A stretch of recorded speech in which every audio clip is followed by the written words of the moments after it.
हाँ जी, last topic हमने क्या किया था? फाइल हैंडलिंग कंप्लीट हो गया। फाइल हैंडलिंग में कोई डाउट है किसी को? Online students, offline students?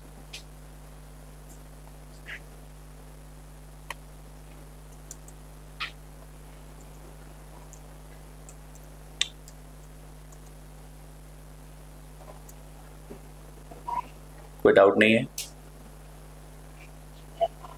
Right.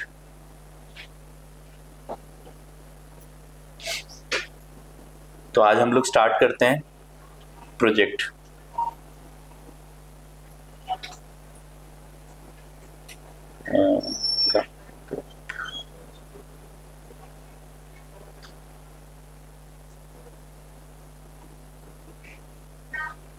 VRMS और HRMS?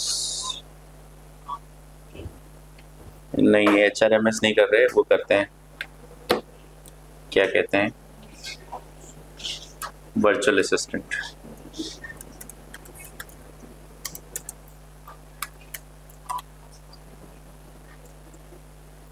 Virtual assistant, control A, control C।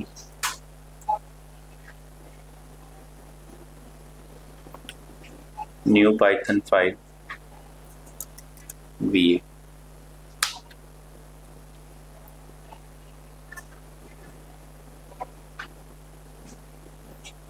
तो हम कुछ लाइब्रेरीज की बात कर रहे हैं।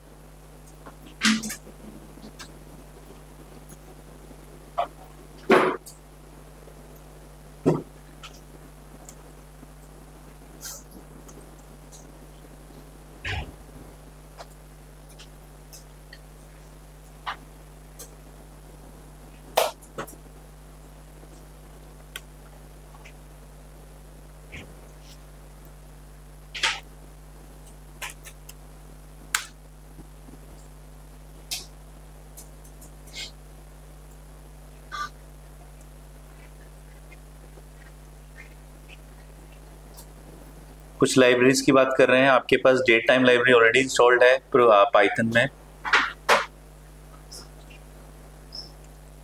Date time library already installed है।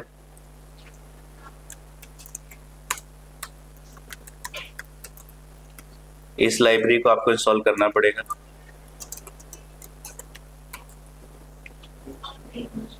PyTT63 लाइब्रेरी ऑलरेडी इंस्टॉल्ड है, सॉरी, इंस्टॉल करना पड़ेगा। इंस्टॉलेशन आता है आपको लाइब्रेरीज का, बताओ।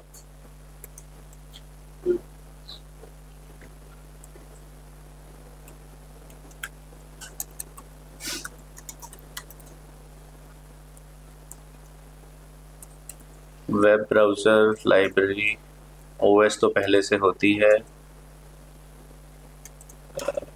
Web browser library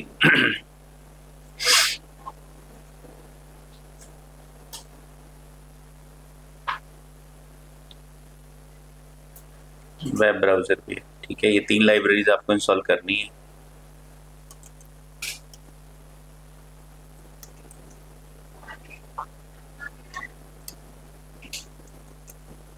Do we need to install in Colab also, or it will automatically work? It will automatically work.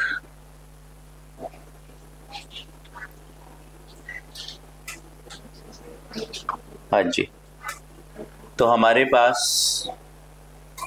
Libraries हमने इंस्टॉल कर ली, ठीक है। डेट टाइम लाइब्रेरी पहले से लाइब्रेरी इंस्टॉल करनी आती है सभी को, ठीक है। फाइल में जाके, सेटिंग्स में जाके, प्रोजेक्ट पे प्लस पे क्लिक करके मैंने स्टेप सारे लिखवाए थे आप लोगों को, ठीक है। या फिर पिप इंस्टॉल से भी आप जो है कमांड प्रॉम्प्ट पे जाके इंस्टॉल कर सकते हो। डन है, ठीक है। तो हमने लाइब्रेरी इंस्टॉल करी। हम स्टेप बाय स्टेप लाइब्रेरीज के बारे में डिस्कस करते हैं। स्टेप बाय स्टेप जो है पूरे प्रोग्राम में मैं कमेंट्स लिखता हुआ आपको चलता हूँ। सबसे पहले बात करते हैं हम लोग डेट टाइम लाइब्रेरी किसके लिए है? डेट टाइम के लिए कंट्रोल X। सबसे पहले import date time library already installed है for date and time library, ठीक है, library for date and time, library for date and time, ठीक है। तो ये लाइब्रेरी हमारे पास है। फिर PyTTS library, speech recognition library, control C control V, speech recognition library है, किसके लिए है? स्पीच टू, ठीक है, स्पीच टू टेक्स्ट या फिर और वॉइस टू टेक्स्ट कन्वर्जन के लिए लाइब्रेरी हमारे पास अवेलेबल, ठीक है। स्पीच रिकॉग्निशन लाइब्रेरी, ठीक है, स्पीच को रिकॉग्नाइज करने के लिए लाइब्रेरी है, जो क्या करेगी, आपके स्पीच को जो भी हम जो है वॉइस कमांड देंगे वो आपकी टेक्स्ट में कन्वर्ट हो जाएगी, speech recognition library. Then next library हमारे पास है import PyTTS library. PyTTS library किसके लिए है? Python, yes very good, Python text to speech library. अगर हमारे कंप्यूटर में कोई टेक्स्ट लिखा हुआ है, कोई स्ट्रिंग है हमारे पास, उस स्ट्रिंग को, उस टेक्स्ट को हम जो है स्पीच में कन्वर्ट करना चाहते हैं तो हम TTS लाइब्रेरी इंस्टॉल कर सकते हैं। तो 3 उसका वर्जन है, पहले 2 वर्जन था, उससे पहले 1 वर्जन था, अभी हमारे पास Python text to speech library है जिसको हम लोग यूज करने जा रहे हैं। विकीपीडिया लाइब्रेरी, अगर आप विकीपीडिया से कुछ डेटा उठा के लाना चाहते हो तो विकीपीडिया लाइब्रेरी अवेलेबल है to access the information that is data from Wikipedia server, ठीक है।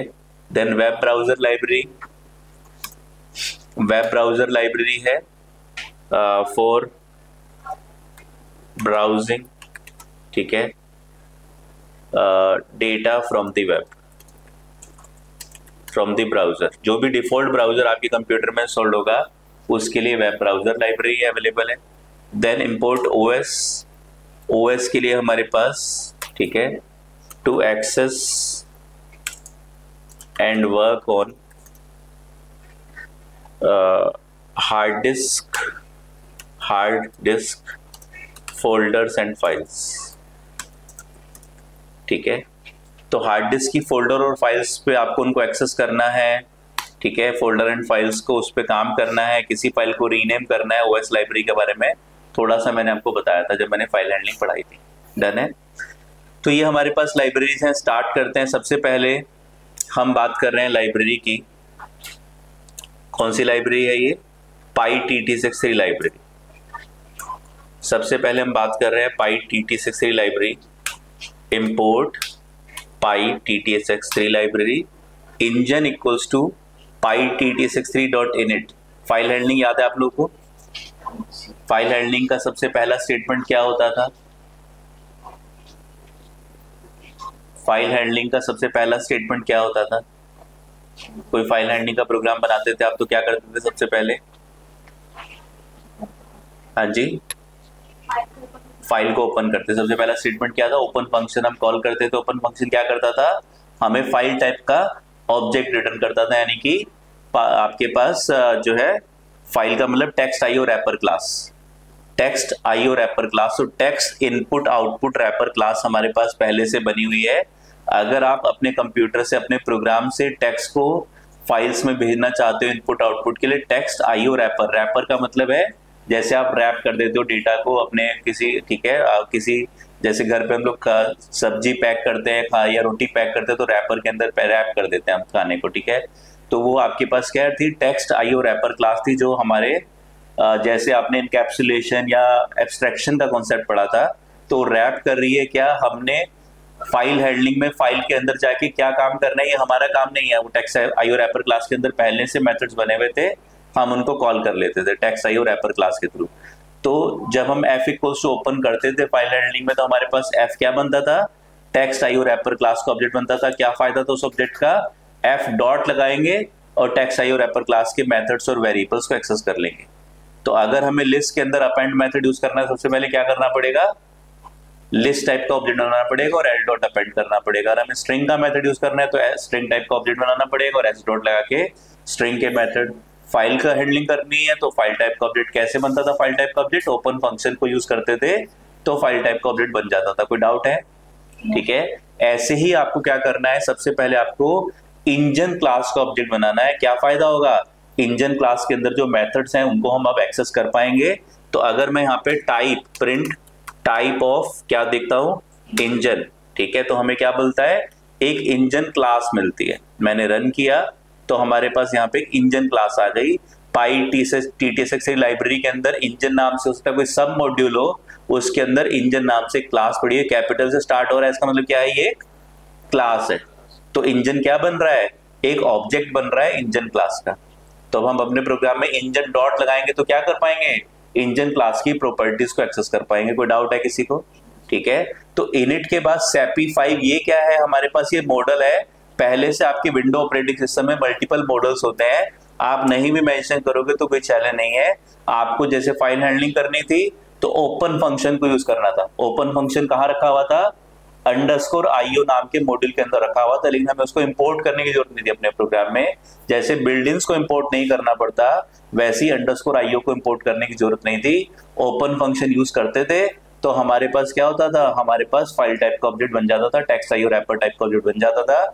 लेकिन इनिट फंक्शन कहाँ रखा हुआ है, पाई टीटीएसएक्स लाइब्रेरी के अंदर रखा हुआ है। तो इनिट फंक्शन को कॉल करने के लिए आपको सिंटैक्स क्या लेना पड़ेगा, module name dot function name. लेकिन ये फंक्शन क्या करता है, हमें इंजन टाइप का ऑब्जेक्ट बना के रिटर्न करता है। तो इंजन क्या चीज है, एक ऑब्जेक्ट है, किस टाइप का, इंजन टाइप का। तो हमने ये ऑब्जेक्ट बना लिया। इसके बाद voices equals to engine dot get property, ये क्या करता है, आपके पास आपके विंडोज ऑपरेटिंग सिस्टम में पहले से कुछ वॉइसेस है। बाय डिफॉल्ट एक मेल वॉइस और एक फीमेल वॉइस पहले से आपके विंडोज ऑपरेटिंग सिस्टम ने, माइक्रोसॉफ्ट ने बना के दिया है।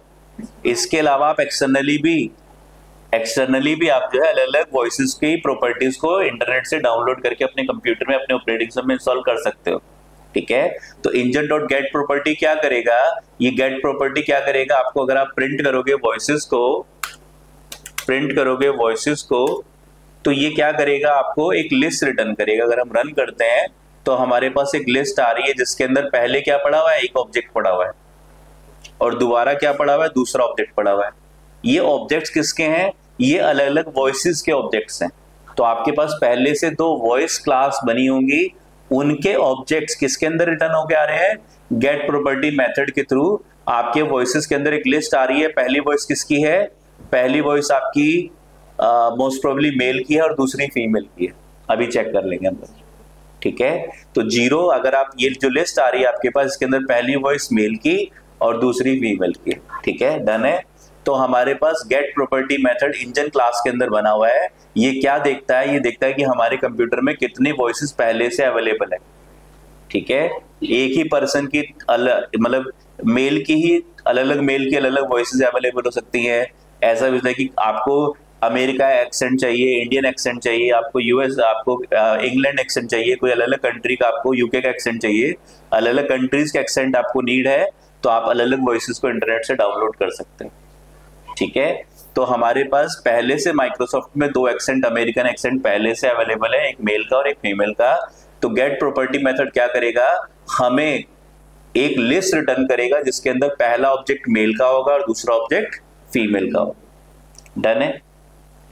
इसके बाद engine dot set property method क्या करेगा, सबसे पहले हमने क्या पास किया ब्रैकेट में, वॉइस। ठीक है, तो वॉइस क्या एक प्रॉपर्टी है कि नेम के अंदर आपने वॉइस पास किया, और वॉइसेस 1 किसको रिप्रेजेंट करेगा, ये जो वॉइसेस नाम की लिस्ट थी, इसका पहला ऑब्जेक्ट एक्सेस करना है तो वॉइसेस 0 और दूसरा ऑब्जेक्ट एक्सेस करना है तो 1।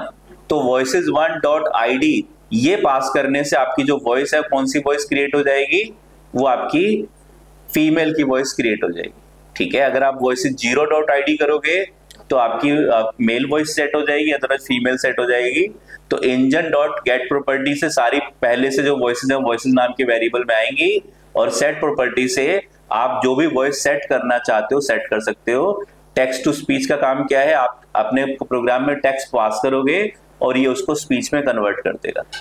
ठीक है, इसके बाद इंजन डॉट सेट प्रॉपर्टी, पहले अपने प्रॉपर्टीज, अब अलग अलग प्रॉपर्टीज आप सेट कर रहे हो, आप अलग अलग प्रॉपर्टी सेट कर रहे हो। पहले आपने कौन सी प्रॉपर्टी सेट की, वॉइस की, वॉइस मेल की आएगी या फीमेल की आएगी।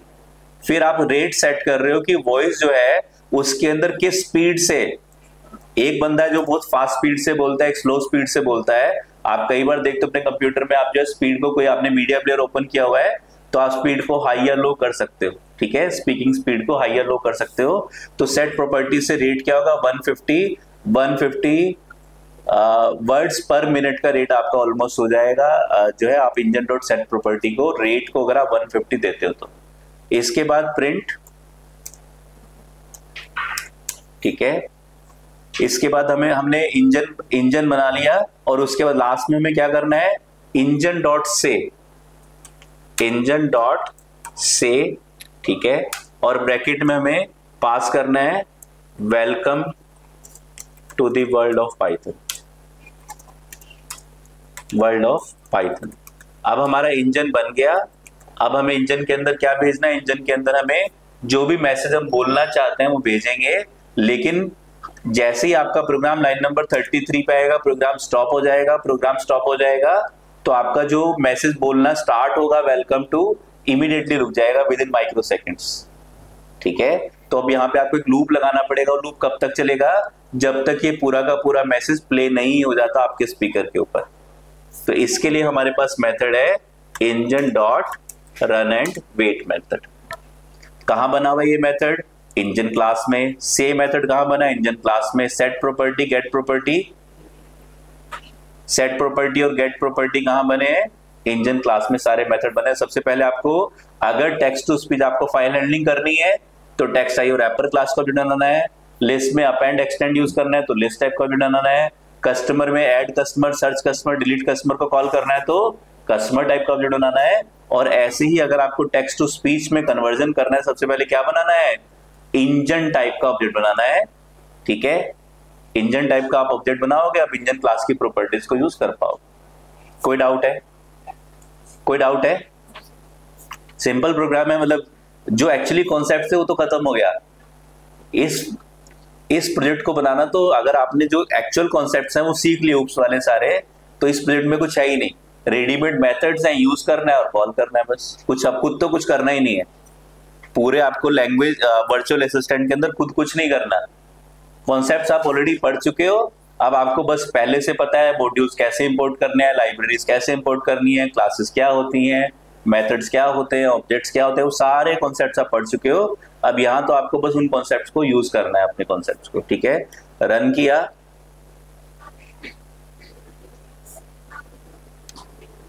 ऑनलाइन स्टूडेंट्स क्या आपको सुनाई दी मेरे कंप्यूटर की वॉइस?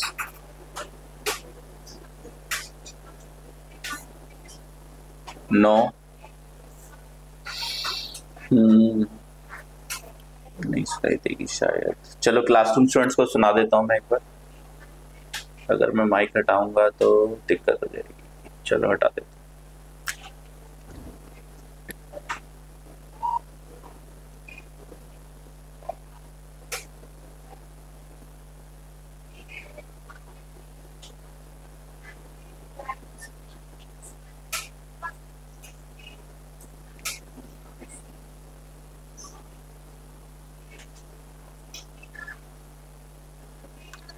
माइक्रोफोन है रे, ठीक है, देखते हैं। क्लासरूम वालों को तो सुन जाएगा लगता है, ऑनलाइन वालों का देखते हैं। Online students getting my voice? मैंने अभी अपना माइक हटाया है, मैं डायरेक्ट लैपटॉप से बोल रहा हूँ, ठीक है। हाँ जी, डन। रन किया मैंने।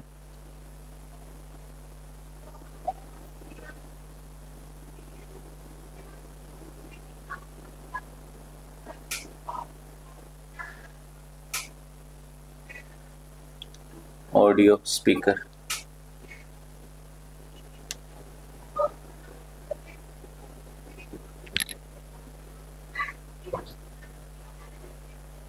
चलो कंप्यूटर का स्पीकर चलाता हूँ। Run. Welcome to the world of Python. ठीक है। ऑनलाइन स्टूडेंट्स क्या आपको आवाज सुनाई थी मेरी मशीन की? Welcome to the world of Python आई थी आवाज? चलिए ग्रेट, ठीक है, डन है। दोबारा से एक बार और, ठीक है। तो अब आप इस रेट को कम या ज्यादा करोगे। मैंने 150 किया हुआ है, अगर मैं रेट को कम कर देता हूं तो स्पीड, मेरी वॉइस की जो स्पीड है, स्पीकिंग स्पीड है, वो कम हो जाएगी। Welcome to the world of Python. Are you getting this? अगर मैं स्पीड को 200 कर देता हूं तो मेरे पास स्पीड इंक्रीज हो जाएगी। हाँ जी, तो वॉइस किसकी आ रही है? Python. फीमेल वॉइस आ रही है। Welcome to the world of Python. ठीक है, तो अगर आप हम इसको एक नॉर्मल स्पीड कर लेते हैं 140 और वॉइसेस में हमने क्या कर दिया 0, तो कौन सी वॉइस आ जाएगी? Male voice. ठीक है, शोएब का सुनने का मन है। Welcome to the world of Python. ठीक है अमन शोएब,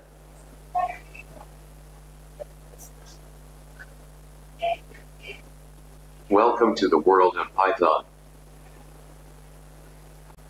डन है? ठीक है, चलिए, तो मेरी वॉइस क्लियर है तो मैं माइक रहने दूं भी या माइक कनेक्ट करूं?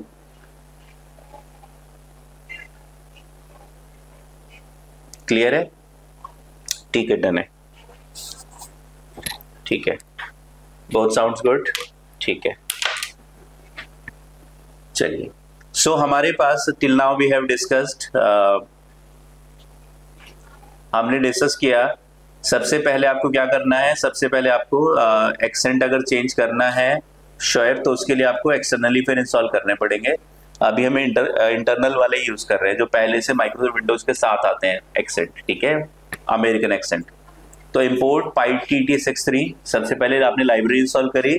उसके बाद जैसे ओपन से आपके पास टेक्स्ट-आई और रैपर क्लास का ऑब्जेक्ट बनता था, इनिट नाम का फंक्शन जो इस लाइब्रेरी के अंदर अवेलेबल है, उसके थ्रू आपके पास इंजन क्लास का ऑब्जेक्ट बनेगा। अगर आप टाइप ऑफ इंजन चेक करोगे तो आपके पास क्लास इंजन आ जाएगा।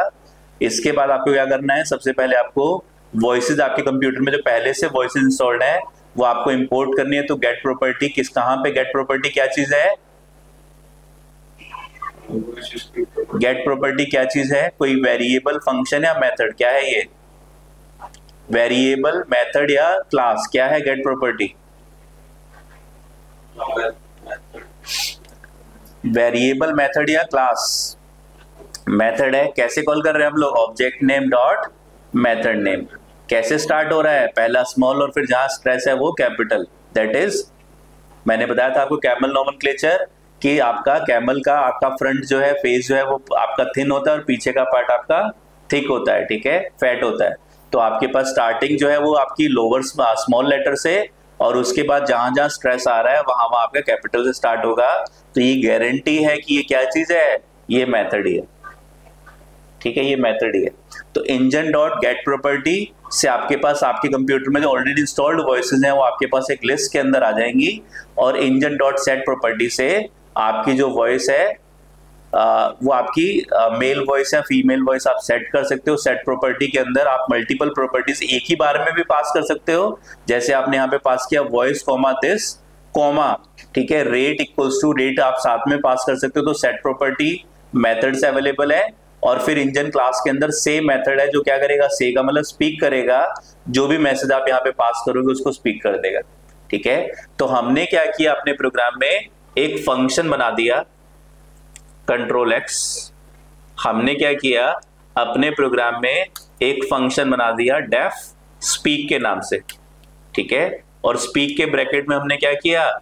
एक मैसेज पास किया और उस मैसेज को यहाँ पे प्ले कर दिया। तो इंजन डॉट से के ब्रैकेट में जो भी मैसेज आएगा वो क्या हो जाएगा? आपके स्पीकर से प्ले हो जाएगा। से मेथड क्या कर रहा है? जो भी मैसेज आप उसके ब्रैकेट में पास करोगे। मैंने इंजन डॉट से में क्या पास किया था? Welcome to the world of Python. ठीक है, तो अब मैं क्या करता हूं अपने प्रोग्राम में? स्पीक मेथड को कॉल कर लेता हूं, उसके ब्रैकेट में जो मैसेज पास करूंगा वो आपका कन्वर्ट हो जाएगा और प्ले हो जाएगा। तो मैंने अपने प्रोग्राम में यहाँ पे इंजन डॉट से और engine dot run and wait की जगह अपने प्रोग्राम में स्पीक मेथड पास किया और उसमें एक मैसेज पास कर दिया, और मैसेज में जो भी डेटा होगा मैसेज इक्वल्स टू आपने दे दिया hello, how are you, what are you doing. ठीक है, तो जो भी मैसेज आपने पास किया it has to be in string. हाँ जी बिल्कुल, ये स्ट्रिंग में ही होना चाहिए। तो स्पीक ब्रैकेट मैसेज आपने कॉल किया तो यहां से ये मैसेज आपका स्पीक फंक्शन में जाएगा, मैसेज में मैसेज आएगा, इंजन डॉट से के ब्रैकेट में मैसेज आएगा, और रन एंड वेट से तब तक आपका प्रोग्राम वेट करता रहेगा। आपका प्रोग्राम स्टॉप नहीं होगा जब तक आपका मैसेज स्पीकर से प्ले नहीं हो जाए। रन किया हमने। Hello, how are you? What are you doing? ठीक है, डन है, डन है। Online students, it will be, हाँ जी आप कर सकते हो आप बेटा, ठीक है। तो हमारे पास अब हमने क्या किया, अब आप लोग याद कर लो, हमने अपने प्रोग्राम में एक स्पीक नाम से मैसेज बनाया है। जो भी मैसेज हम उसके अंदर पास करेंगे वो मैसेज आपका स्पीकर से प्ले हो जाएगा, कोई डाउट तो नहीं है, ठीक है, डन है। तो स्पीक मैसेज हमने बना लिया। अब हम आगे चलते हैं, हमने एक लाइब्रेरी पढ़ ली, पाई TTSX3 लाइब्रेरी, जिसका काम है टेक्स्ट को स्पीच में कन्वर्ट करना, ठीक है। अब जब आपका प्रोग्राम स्टार्ट होगा तो सबसे पहले हम क्या करेंगे, सबसे पहले हम विशमी फंक्शन को कॉल करेंगे। विशमी फंक्शन क्या करता है, विशमी फंक्शन के बारे में बता देता हूं मैं। Ctrl+C, Ctrl+V। Vishmi function import किया था हमने किसको, डेट टाइम लाइब्रेरी को इंपोर्ट किया था, डेट टाइम लाइब्रेरी को इंपोर्ट किया था, ठीक है। तो डेट टाइम लाइब्रेरी में हमारे पास इंपोर्ट डेट टाइम, इसके बाद हमने क्या किया,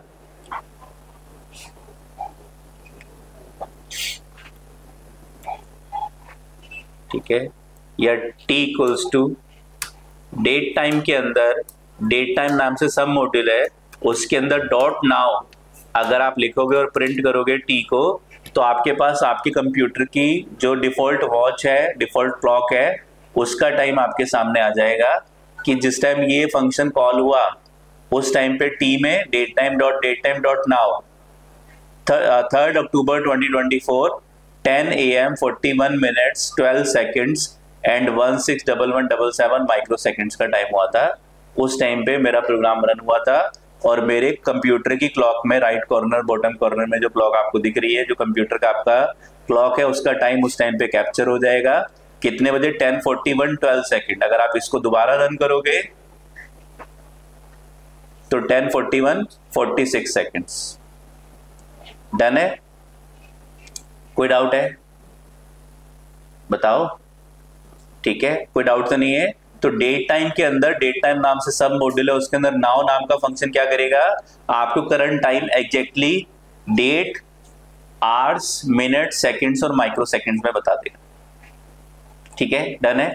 तो आपके पास क्या है, आपने क्या किया अपने प्रोग्राम में, datetime.datetime.now.r, अगर आप खाली आर निकालना चाहते हो तो आर, मिनट निकालना चाहते हो मिनट, इस तरह से आप जो है पूरी की पूरी अपनी डेट टाइम में से अपना आपने आर निकाल दिया कि अच्छा 10 बजे है, 11 बजे है, 12 बजे है, तो आप प्रिंट करोगे आर को तो क्या प्रिंट होगा,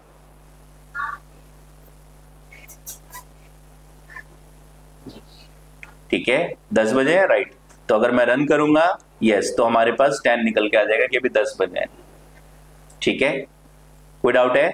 तो datetime.datetime.now.r या t.r भी आप यहाँ पे लगाना चाहते हो तो t.r भी लगा सकते हो आप, ठीक है, t.r लगाना चाहो t.r लगा लो, ठीक है, यहाँ पे आपने, ठीक है, t.r लगाना चाहते हो तो t.r लगा सकते हो। तो t किसको रिप्रेजेंट कर रहा है, पूरे टाइम को, उसमें से केवल आपको r निकालना है, ठीक है, तो आप, ठीक है, r निकाल सकते हैं। सिर्फ टाइम क्या होता है, टाइम के लिए टाइम होगा, ठीक है, राइट। तो ये आपके पास आ गया। फिर आगे चलते हैं। अब धीरे धीरे ना आप लोग के बहुत सारे क्वेश्चंस आने शुरू हो जाएंगे लाइब्रेरीज देख के। मिनट निकालना है तो डॉट मिनट निकल के आ जाएगा, ठीक है, मिनट निकालना है, प्रिंट करना है मिनट को तो मिनट निकल के आ जाएगा। रन किया हमने, ओल्ड टाइम, हाँ कुछ भी कर सकते हो बेटा, थोड़ा लाइब्रेरी एक्सप्लोर कर लेना अब आप लोग, मैंने लाइब्रेरी पढ़ना सिखा दिया आप लोगों को, ठीक है। तो प्रिंट टाइम, प्रिंट मिनट, इसके बाद फिर स्पीक फंक्शन, याद है आपको क्या कर रहा था, स्पीक फंक्शन क्या कर रहा था, टेक्स्ट जो इनपुट कर रहे थे उसको स्पीच में कन्वर्ट कर रहा था, याद है सभी को, ठीक है। तो ऊपर हमने स्पीच फंक्शन बनाया था, ये फंक्शन भी हम लोग एक्टिव कर लेते हैं, voice to text to speech, ठीक है। तो हमने स्पीच नाम का फंक्शन बनाया था, स्पीक के ब्रैकेट में जो मैसेज आता था वो मैसेज आपका आपके स्पीकर पे प्ले हो जाता था, ठीक है, right. Can we calculate how much code take to run, how time much code take to run. हाँ जी बिल्कुल कैलकुलेट कर सकते हो आप, ठीक है। तो हमारे पास क्या है, इंजन डॉट सेट प्रॉपर्टी, ठीक है। तो नेक्स्ट हमारे पास है, अब हमारे पास आर आ गया, मिनट आ गया। मैंने क्या प्रोग्राम बनाया हुआ है कि अगर आर रात को 12 बजे से लेके दिन के 12 बजे के बीच में टाइम है तो क्या हो जाए, आपका गुड मॉर्निंग बॉस बोला जाए, ठीक है। अगर टाइम आपका 12 से 18 दोपहर को 12 बजे से 6 बजे तक के बीच में है तो गुड आफ्टरनून। और अगर आपका टाइम जो है रात को 12 बजे से सुबह शाम को 6 बजे से रात के 12 बजे तक है तो गुड इवनिंग बॉस बोला जाए, ठीक है। जो भी आप अपना स्क्रिप्ट देना चाहते हो दे सकते हो। तो स्पीक फंक्शन क्या कर रहा है, स्पीक के ब्रैकेट में जो भी मैसेज दोगे वो आपके स्पीकर से प्ले हो जाएगा। उसके बाद आपके पास आ जाएगा speak I am your virtual assistant. तो मतलब शाम को अगर आप 6 बजे के बाद इस पर्टिकुलर वर्चुअल असिस्टेंट को यूज करोगे तो क्या मैसेज आएगा, गुड इवनिंग बॉस आएगा, ठीक है। और इसका स्पीक से आई एम योर वर्चुअल असिस्टेंट, अगर मैं इसको रन करता हूं, मैंने रन किया। Hello. How are you? What are you doing? Good morning, boss. I am your virtual assistant. How may I help you? Done है, ठीक है। तो आपके पास टाइम कितना हो रहा है, सुबह 10 बजे है, तो टाइम हमारा कौन से टाइम के बीच में आ रहा है, 0 से 12 के बीच में आ रहा है, तो इसलिए गुड मॉर्निंग बॉस। और उसके बाद इफ एल्स के बाहर मैंने स्पीक दिया कि ये स्टेटमेंट तो आपका प्ले होगा ही होगा, ठीक है। तो I am your genie, how may I help you, right, ठीक है, डन है। सो ऊपर वाले जो हमारे मैसेजेस हैं उनको हम लोग अभी स्टॉप कर देते हैं थोड़ा सा, hello how are you what are you doing, और स्पीक फंक्शन कॉल किया। अच्छा, स्पीक फंक्शन को यहां से नहीं कॉल करके हम नीचे ही कॉल कर रहे हैं, ठीक है। तो हमने रन किया। Good morning, boss. I am your Ginny. How may I help you? ठीक है, जिनी के लिए वॉइस भी चेंज कर देते हैं, ठीक है। चलिए, तो ये हमारे पास हो गया प्रोग्राम, ठीक है। तो अब हम क्या करेंगे, इस पूरे प्रोग्राम को हमने क्या किया, एक फंक्शन के अंदर रख दिया।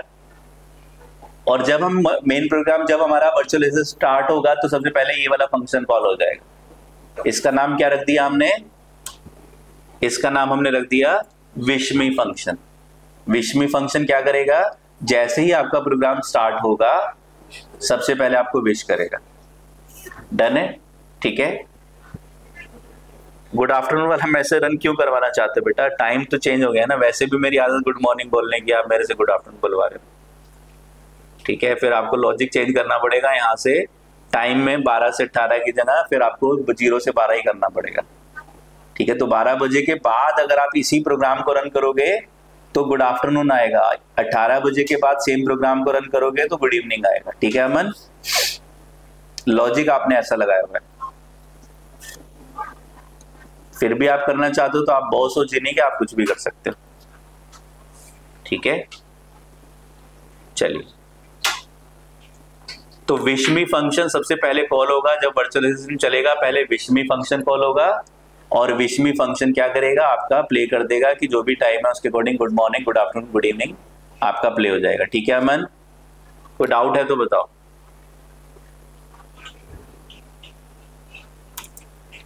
नेक्स्ट हम लोग चलते हैं रिकॉग्नाइजर क्लास के ऊपर, कंट्रोल सी,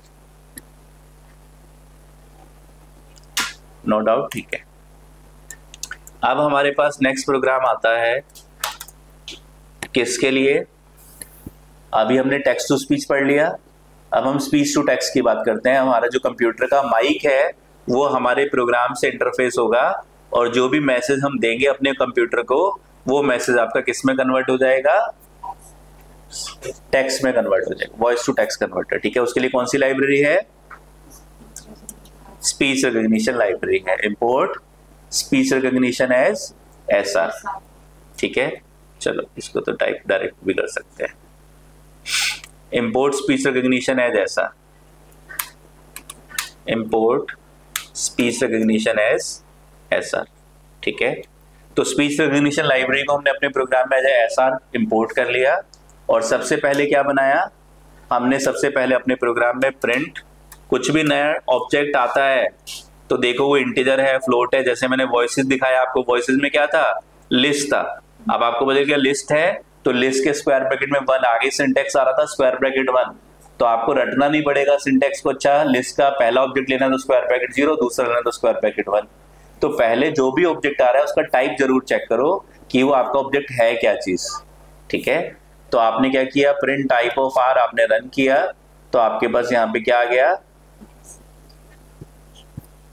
ऊपर वाला प्रोग्राम भी चल रहा है क्या, अभी ऊपर हमने कमेंट कर दिया टेक्स्ट टू स्पीच, ठीक है, डन है, ठीक है। तो हमने अपने प्रोग्राम में अब स्पीच रिकग्निशन लाइब्रेरी की बात कर रहे हैं। सबसे पहले आर क्या बन रहा है, एक ऑब्जेक्ट बन रहा है किस क्लास का, रिकॉग्नाइजर क्लास का। कहां पड़ी है recogniser class, speech recognition library के अंदर पड़ी हुई, ठीक है। तो हम दो ऑब्जेक्ट्स बनाएंगे, एक रिकॉग्नाइजर क्लास का ऑब्जेक्ट बनाएंगे और एक हम आगे और ऑब्जेक्ट बनाएंगे माइक्रोफोन क्लास का। कैसे बनाएंगे अभी हम लोग डिस्कस करते हैं, ठीक है। देखो हमारे पास फाइल हैंडलिंग याद है सभी को, फाइल हैंडलिंग याद है, F equals to open D drive में टेम्प फोल्डर में file1.txt कॉमा रीड मोड में ओपन किया और प्रिंट f डॉट रीड और f डॉट क्लोज, ठीक है। तो हमारे पास डेटा रीड होगा और प्रिंट हो जाएगा स्क्रीन पे। अगर मैंने रन किया तो टेम्प फोल्डर के अंदर क्या डेटा रखा हुआ है, कुछ डेटा नहीं है। फाइल 2 से देख लेते हैं, फाइल 2 में कोई डेटा है, फाइल 2 में हेलो वर्ल्ड लिखा हुआ है, ठीक है। तो डी ड्राइव में टेम्प फोल्डर के अंदर फाइल 2 नाम का डेटा है हमारे पास। फाइल 2 नाम का आपके पास एक फाइल है, रीड मोड में ओपन करी। इस प्रोग्राम में डाउट है किसी को, बैक बेंचर्स, ऑनलाइन बेंचर्स, किसी को कोई डाउट है, नहीं है, ठीक है। तो इसी प्रोग्राम को करने का आपके पास एक और सिंटेक्स भी है जो बाद में इंट्रोड्यूस किया गया था, विद एफ ओपन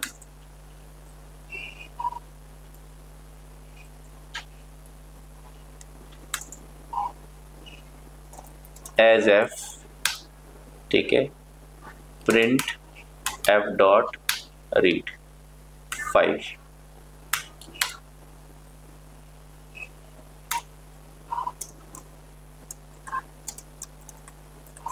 तो एक सिंटेक्स आपके पास और है। सबसे पहले आप एफ क्या बना रहे हो, टेक्स्ट आई और रैपर क्लास का ऑब्जेक्ट बना रहे हो, ठीक है। एफ डॉट रीड अगर आपने पहले 5 कैरेक्टर्स रीड किए, फिर प्रिंट एफ डॉट रीड, फिर आपने 3 कैरेक्टर्स रीड किए, तो आपके पास इस तरह से डेटा रीड हो जाएगा। आपने रन किया तो आपके पास यहाँ पे पहले क्या आ गया, हेलो आ गया और उसके बाद स्पेस और डब्ल्यू आ गया, डन है। तो 5 कैरेक्टर्स रीड करने पे क्या होगा, कर्सर आपका उस लोकेशन पे पहुंच जाएगा और फिर दोबारा 3 कैरेक्टर्स रीड किए तो 3 कैरेक्टर्स रीड हो जाएंगे। कोई डाउट है किसी को, कोई डाउट है, थोड़ा तेज से हिलाया करो, नींद खुलती है उससे। कंट्रोल सी, ऑनलाइन वाले भी साथ में खाली टाइप ही नहीं करना, सिर भी हिलाना है साथ में, नींद आ जाएगी। हाँ जी, तो हमारे पास क्या है, मैंने 5 कैरेक्टर्स रीड किए, उसके बाद मैंने फिर दोबारा से एफ डॉट रीड और मैंने 3 कैरेक्टर्स रीड कर लिए। सेकंड क्लोज नहीं होगा, सेकंड क्लोज, हाँ वही, ठीक है। अगर मैं इस प्रोग्राम को रन करता हूं तो मेरे पास क्या होता है, एक एरर आती है, input output operation on closed file. अगर मैं इसको कमेंट बना देता हूं स्टेटमेंट को, तो यहाँ पे एरर आपकी बंद हो जाती है। मैंने रन किया तो आपके पास क्या जाता है, हेलो 5 कैरेक्टर्स आपने रीड करने की कोशिश की थी, 5 कैरेक्टर्स रीड हो गए। तो पहला सिंटेक्स फाइल टाइप का ऑब्जेक्ट बनाने का क्या है, फाइल टाइप का ऑब्जेक्ट बनाने का पहला सिंटेक्स क्या है, एफ इक्वल्स टू ओपन। अपने प्रोग्राम में ओपन फंक्शन को कॉल करोगे तो टेक्स्ट आई और रैपर क्लास का ऑब्जेक्ट बन जाएगा, ठीक है। दूसरा सिंटेक्स, अगर आपको अपने प्रोग्राम में फाइल टाइप का ऑब्जेक्ट बनाना है तो विद, ये क्या कर रहा है, आपको ऑब्जेक्ट रिटर्न कर रहा है, और आपने अगर एज एफ दे दिया, इसको एक हेडिंग बना दिया, तो अब क्या होगा, जब तक आप इस प्रोग्राम के अंदर रहोगे ये एफ ऑब्जेक्ट आपकी जो फाइल है ओपन रहेगी। जैसे ही आप इस पर्टिकुलर हेडिंग से बाहर आओगे आपकी फाइल ऑटोमेटिकली क्लोज भी हो जाएगी, आपको मैन्युअली क्लोज करने की जरूरत नहीं है। ठीक है, डन है? कोई डाउट है तो बताओ। हाँ जी, तो f इक्वल्स टू ओपन एक फंक्शन अवेलेबल है, ओपन से आप फाइल टाइप का ऑब्जेक्ट बना सकते हो। सेम काम करने का सिंटेक्स है विद, सिंटेक्स याद रखना आप लोग, विद, ठीक है, फंक्शन का नाम एज ऑब्जेक्ट, जो भी आप ऑब्जेक्ट बनाना चाहते हो तो इससे जो ऑब्जेक्ट रिटर्न होके आएगा f उस टाइप का बन जाएगा। और अब आप इस हेडिंग के अंदर रहोगे तो फाइल ओपन रहेगी। जैसे आप हेडिंग से बाहर आओगे, अब दोबारा आप फाइल से डेटा रीड करने की कोशिश करोगे तो आउटपुट इनपुट आउटपुट एरर आपके सामने आएगी कि फाइल ऑलरेडी क्लोज्ड है, आप क्लोज फाइल से डेटा रीड करने की कोशिश कर रहे हैं। डन है? ठीक है, रिपीट करवा दूं, करवा दिया रिपीट। तो अगर मैं एक बार दोबारा से दिखा देता हूं आपको, अगर मैं यहाँ पे रीड करने की कोशिश करता हूं तो मेरे प्रोग्राम में एरर आती है। क्या एरर आती है? Value error, input output operation on closed file. जहां आप इस एफ फाइल से यानी कि फाइल 2 से डेटा रीड करने की कोशिश कर रहे हो, फाइल तो ऑलरेडी क्लोज्ड है, आप इससे डेटा रीड नहीं कर सकते। तो जैसे ही आप इस हेडिंग से बाहर आओगे फाइल ऑटोमेटिकली क्लोज हो जाएगी। यहाँ पे आपको मैन्युअली क्लोज करनी पड़ रही थी, यहाँ पे आपको मैन्युअली क्लोज करने की जरूरत नहीं है। डन है? बताओ जल्दी से। हाँ जी, कोई डाउट नहीं है? अमन, शोएब, जानवी, कोई डाउट नहीं है? प्रियंका, कशिश, काजल, शोएब, हेमंत। शुरू में हेमंत बहुत क्वेश्चन पूछता था और अक्षय था, अक्षय सबसे ज्यादा पूछता था।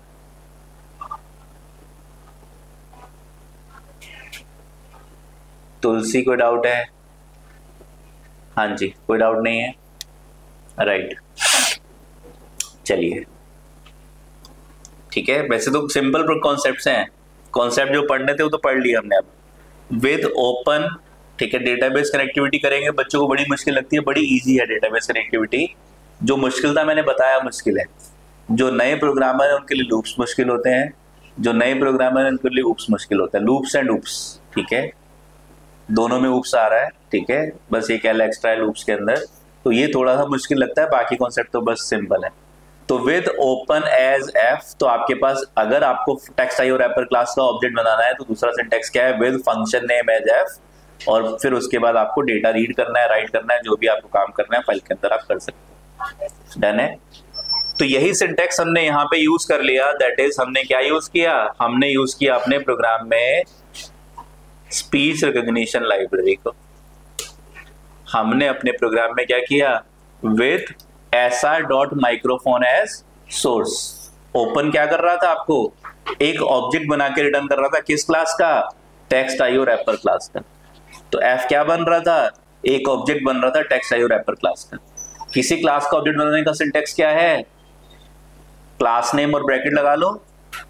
क्लास नेम और ब्रैकेट लगाने से ऑब्जेक्ट बन जाएगा। लिस्ट का बनाना है तो लिस्ट ब्रैकेट, स्ट्रिंग का बनाना है स्ट्रिंग ब्रैकेट, कस्टमर का बनाना है कस्टमर ब्रैकेट, और टेक्स्ट आईओ रैपर का भी बनाना है तो टेक्स्ट आईओ रैपर ब्रैकेट, ठीक है। लेकिन टेक्स्ट आईओ रैपर क्लास नाम बड़ा है, याद करना मुश्किल है। पाइथन आपको फ्लेक्सिबिलिटी देती है, आपको इजीनेस देती है। तो पाइथन क्या कहती है कि अगर आपको टेक्स्ट आईओ रैपर क्लास का ऑब्जेक्ट बनाना है तो बेटर आप एक सिंपल फंक्शन यूज करो। आप एक फाइल को ओपन करने जा रहे हो तो फंक्शन का नाम क्या है? ओपन है, ठीक है। आपको रीड मोड करना है तो मोड का नाम क्या है? आर है। आपको किस फाइल को रीड करना है उस फाइल का आपने पाथ दे देना है। तो पाइथन आपको थोड़ी फ्लेक्सिबिलिटी देती है। पाइथन आपको कोशिश करती है कि पाइथन एक मोर इंग्लिश लाइक लैंग्वेज है, तो जो फंक्शंस हैं, जो फीचर्स हैं, प्रिंट फंक्शन है तो पाइथन में प्रिंट है, इनपुट है तो पाइथन में इनपुट है। यही काम अगर आप सी में करोगे तो प्रिंट एफ और स्कैन एफ है, ठीक है। सी प्लस प्लस में करोगे तो सी इन एंड सी आउट है, ठीक है। लेकिन यहाँ पे आपके पास क्या है? इनपुट, और तो इसलिए आपके पास ओपन नाम का फंक्शन क्या कर रहा है? ओपन नाम का फंक्शन भी फाइनली आपको टेक्स्ट आईओ रैपर क्लास का ऑब्जेक्ट बना के दे रहा है। तो यही सिंटेक्स हमने यहाँ पे यूज कर लिया। क्या? With sr.microphone। ये क्या है? माइक्रोफोन क्या चीज है?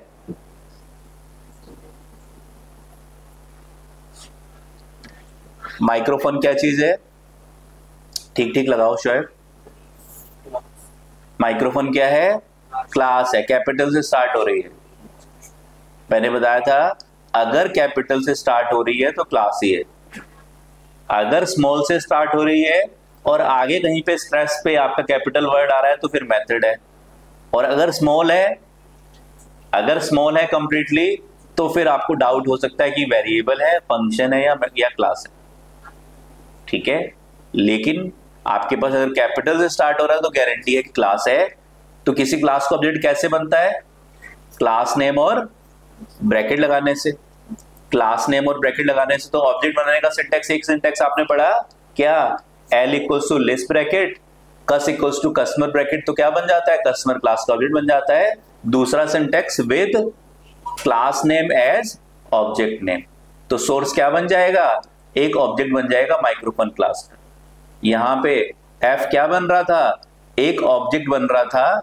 f क्या बन रहा था? एक ऑब्जेक्ट बन रहा था। किसका? टेक्स्ट आईओ रैपर क्लास है, क्योंकि open function text IO wrapper class का ऑब्जेक्ट बना के आपको देता था। डन है? कोई डाउट है? ठीक है ऑनलाइन स्टूडेंट्स, तो एसआर क्या चीज है? एसआर आपका लाइब्रेरी का नाम है, स्पीच रिकॉग्निशन।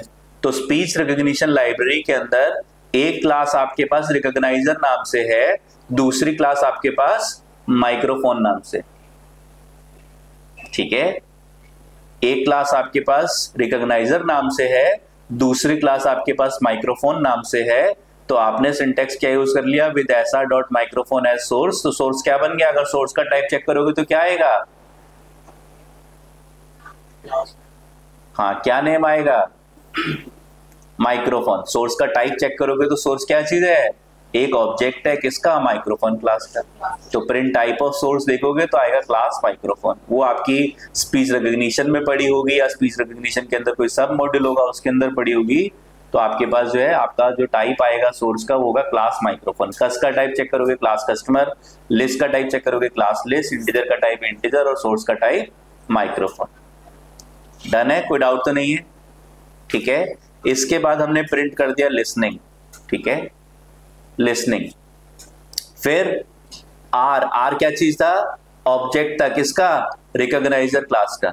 तो रिकॉग्नाइजर क्लास के अंदर पॉज अंडरस्कोर थ्रीशोल्ड नाम से एक क्या रखा हुआ है? Pause underscore threshold. बता सकते हो क्या चीज है?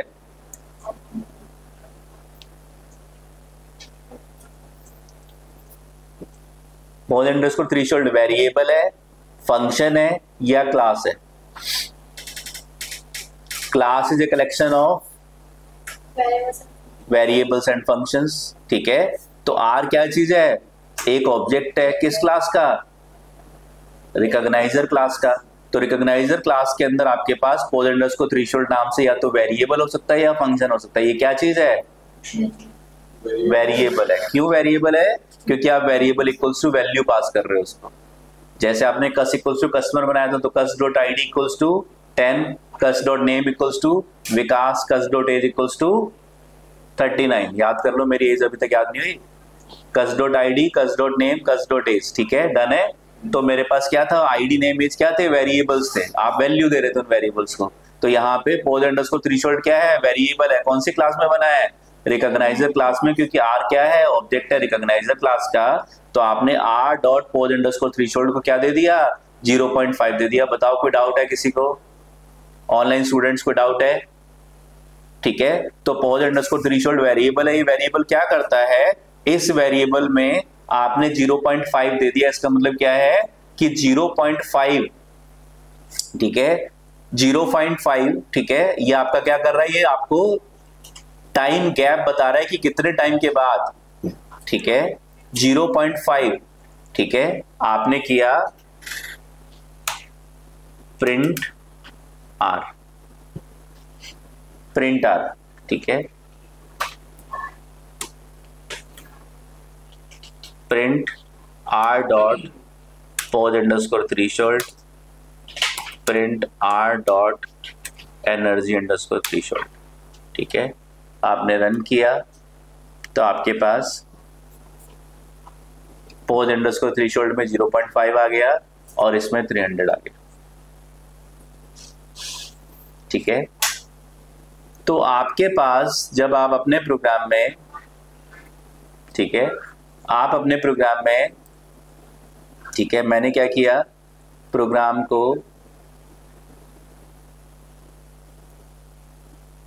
में 0.5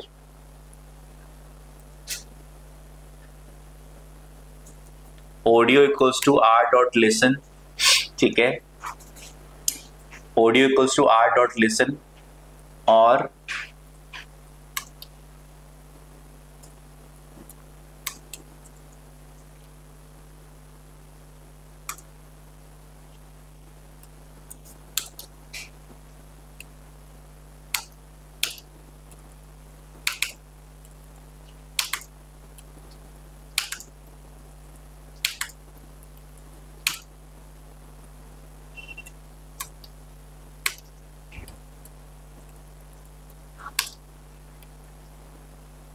चलिए, तो हमारे पास क्या है, पोज अंडरस्कोर थ्रेशोल्ड क्या है, जब आपने क्या किया, अपने कंप्यूटर में अपने माइक्रोफोन को कनेक्ट किया और मैंने कोई मैसेज देना स्टार्ट किया। क्या मैसेज दिया मैंने कि आप क्या करो, सर्च करो जावा को, किस पे, गूगल पे जाके।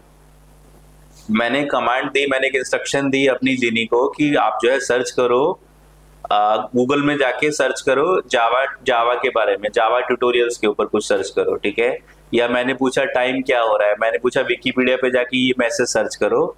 तो जो भी मैंने वॉइस कमांड दी है, ठीक है, उसके बाद मैं क्या करूंगा, पॉज करूंगा, उसके बाद मैं पॉज करूंगा, और अगर मेरा पॉज 0.5 सेकंड से बड़ा है तो क्या होगा, मेरा प्रोग्राम जो है, मेरा माइक जो है डिस्कनेक्ट होगा, और जो मैंने मैसेज दिया था वो मैसेज आपके कंप्यूटर में सेव हो जाएगा, रिट्रीव हो जाएगा, ठीक है। क्या है, आपने यूज किया होगा, आप लोग को आइडिया होगा, पोज अंडरस्कोर थ्रेशोल्ड आपने वर्चुअल असिस्टेंट तो यूज किए होंगे, अपने मोबाइल में तो यूज किए ही होंगे, ठीक है। घर पे अलेक्सा किसी ने यूज किया होगा। तो क्या होता है, आपने कोई मैसेज दिया कि navigate me to Greater Noida, navigate me to परिचो ग्रेटर नोएडा, ठीक है, आपने एक मैसेज दिया, अब आप उसके बाद रुक गए, तो क्या होगा, वो मैसेज रिट्रीव हो जाएगा, और रिट्रीव होने के बाद उस पर काम होना स्टार्ट हो जाएगा। तो अब आपकी जो डिवाइस है वो आपको सुनना बंद कर देगी। आपने अगर एक बड़ा टाइम गैप दे दिया और दोबारा कुछ बोला, तो अभी वो अगर पहले से प्रोसेस कर रही है तो आपके आगे वाले मैसेज को आपकी अवॉइड करेगी, रीड नहीं करेगी। आर यू गेटिंग दिस, ठीक है। तो आपकी डिवाइस को एक थ्रेशोल्ड लेवल चाहिए होता है, कितने टाइम के लिए पॉज के बाद, कितने टाइम का पॉज आएगा कि उसके बाद मुझे रुकना है और उस आपकी इंस्ट्रक्शन पे काम करना स्टार्ट कर देना है, ठीक है। तो ये पॉज अंडरस्कोर थ्रेशोल्ड है। एनर्जी अंडरस्कोर थ्रेशोल्ड क्या है, एनर्जी अंडरस्कोर थ्रेशोल्ड होता है आपके पास कि आपके पास एनवायरनमेंट में बहुत सारे नॉइज सिग्नल्स घूम रहे होते हैं, एनवायरनमेंट में बहुत सारे नॉइज सिग्नल्स घूम रहे होते हैं जिनकी फ्रीक्वेंसी जनरली 50 हर्ट्ज से कम होती है, ठीक है, जिनकी फ्रीक्वेंसी जनरली 50 हर्ट्ज से कम होती है, और आपके पास जो है, जो ह्यूमन वॉइस होती है उसकी फ्रीक्वेंसी जनरली 500 हर्ट्ज से ज्यादा होती है, ठीक है। तो हमने क्या दे दिया कि अगर आपके पास पड़ोस वाली क्लासरूम से अगर कोई आवाज आती है मेरी मशीन के ऊपर, तो वो आवाज की फ्रीक्वेंसी बहुत कम होगी। अगर फ्रीक्वेंसी बहुत कम है तो उसको नॉइज सिग्नल कंसीडर करना है, और अगर फ्रीक्वेंसी 5300 से ऊपर है तो उसको एज ए इंस्ट्रक्शन मान के इनपुट कराना है मेरे माइक के थ्रू। तो ये हम लोग एनर्जी थ्रेशोल्ड और पॉज थ्रेशोल्ड किसके लिए दे रहे हैं, माइक के लिए दे रहे हैं। इसके बाद हमने क्या किया, audio equals to r dot listen. r क्या चीज था, ऑब्जेक्ट था, किसका, रिकॉग्नाइजर क्लास का। तो r डॉट लिसन क्या करेगा, ये मेथड आपके डेटा से, आपके किससे, माइक्रोफोन से डेटा को रिट्रीव करेगा और ऑडियो नाम के वेरिएबल में सेव कर देगा। अब ऑडियो नाम का जो वेरिएबल है, एक बाइनरी डेटा, एक डिजिटल डेटा है जो अभी इंग्लिश में कन्वर्ट नहीं हुआ पर आपके कंप्यूटर में आपके माइक से आ गया। आर यू गेटिंग दिस, दोबारा बताऊंगा सारे स्टेप्स एक बार और, ठीक है। फिर इसके बाद आपने प्रिंट किया रिकॉग्नाइज, और query equals to r dot recognise underscore Google क्या है, एक फंक्शन है किसके अंदर, रिकॉग्नाइजर क्लास के अंदर। ये फंक्शन क्या करेगा, आपके पास जो ऑडियो डेटा आया है बाइनरी में उसको इंग्लिश लैंग्वेज में कन्वर्ट कर देगा और फिर उसको प्रिंट करा देगा स्क्रीन के ऊपर। एक बार मैं रन करके दिखाता हूं और फिर दोबारा से स्टेप्स बताता हूं आपको। रन किया मैंने,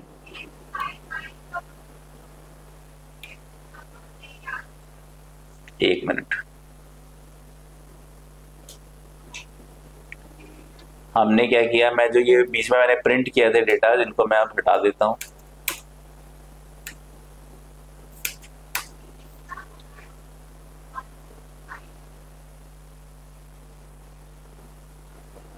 हाउ आर यू,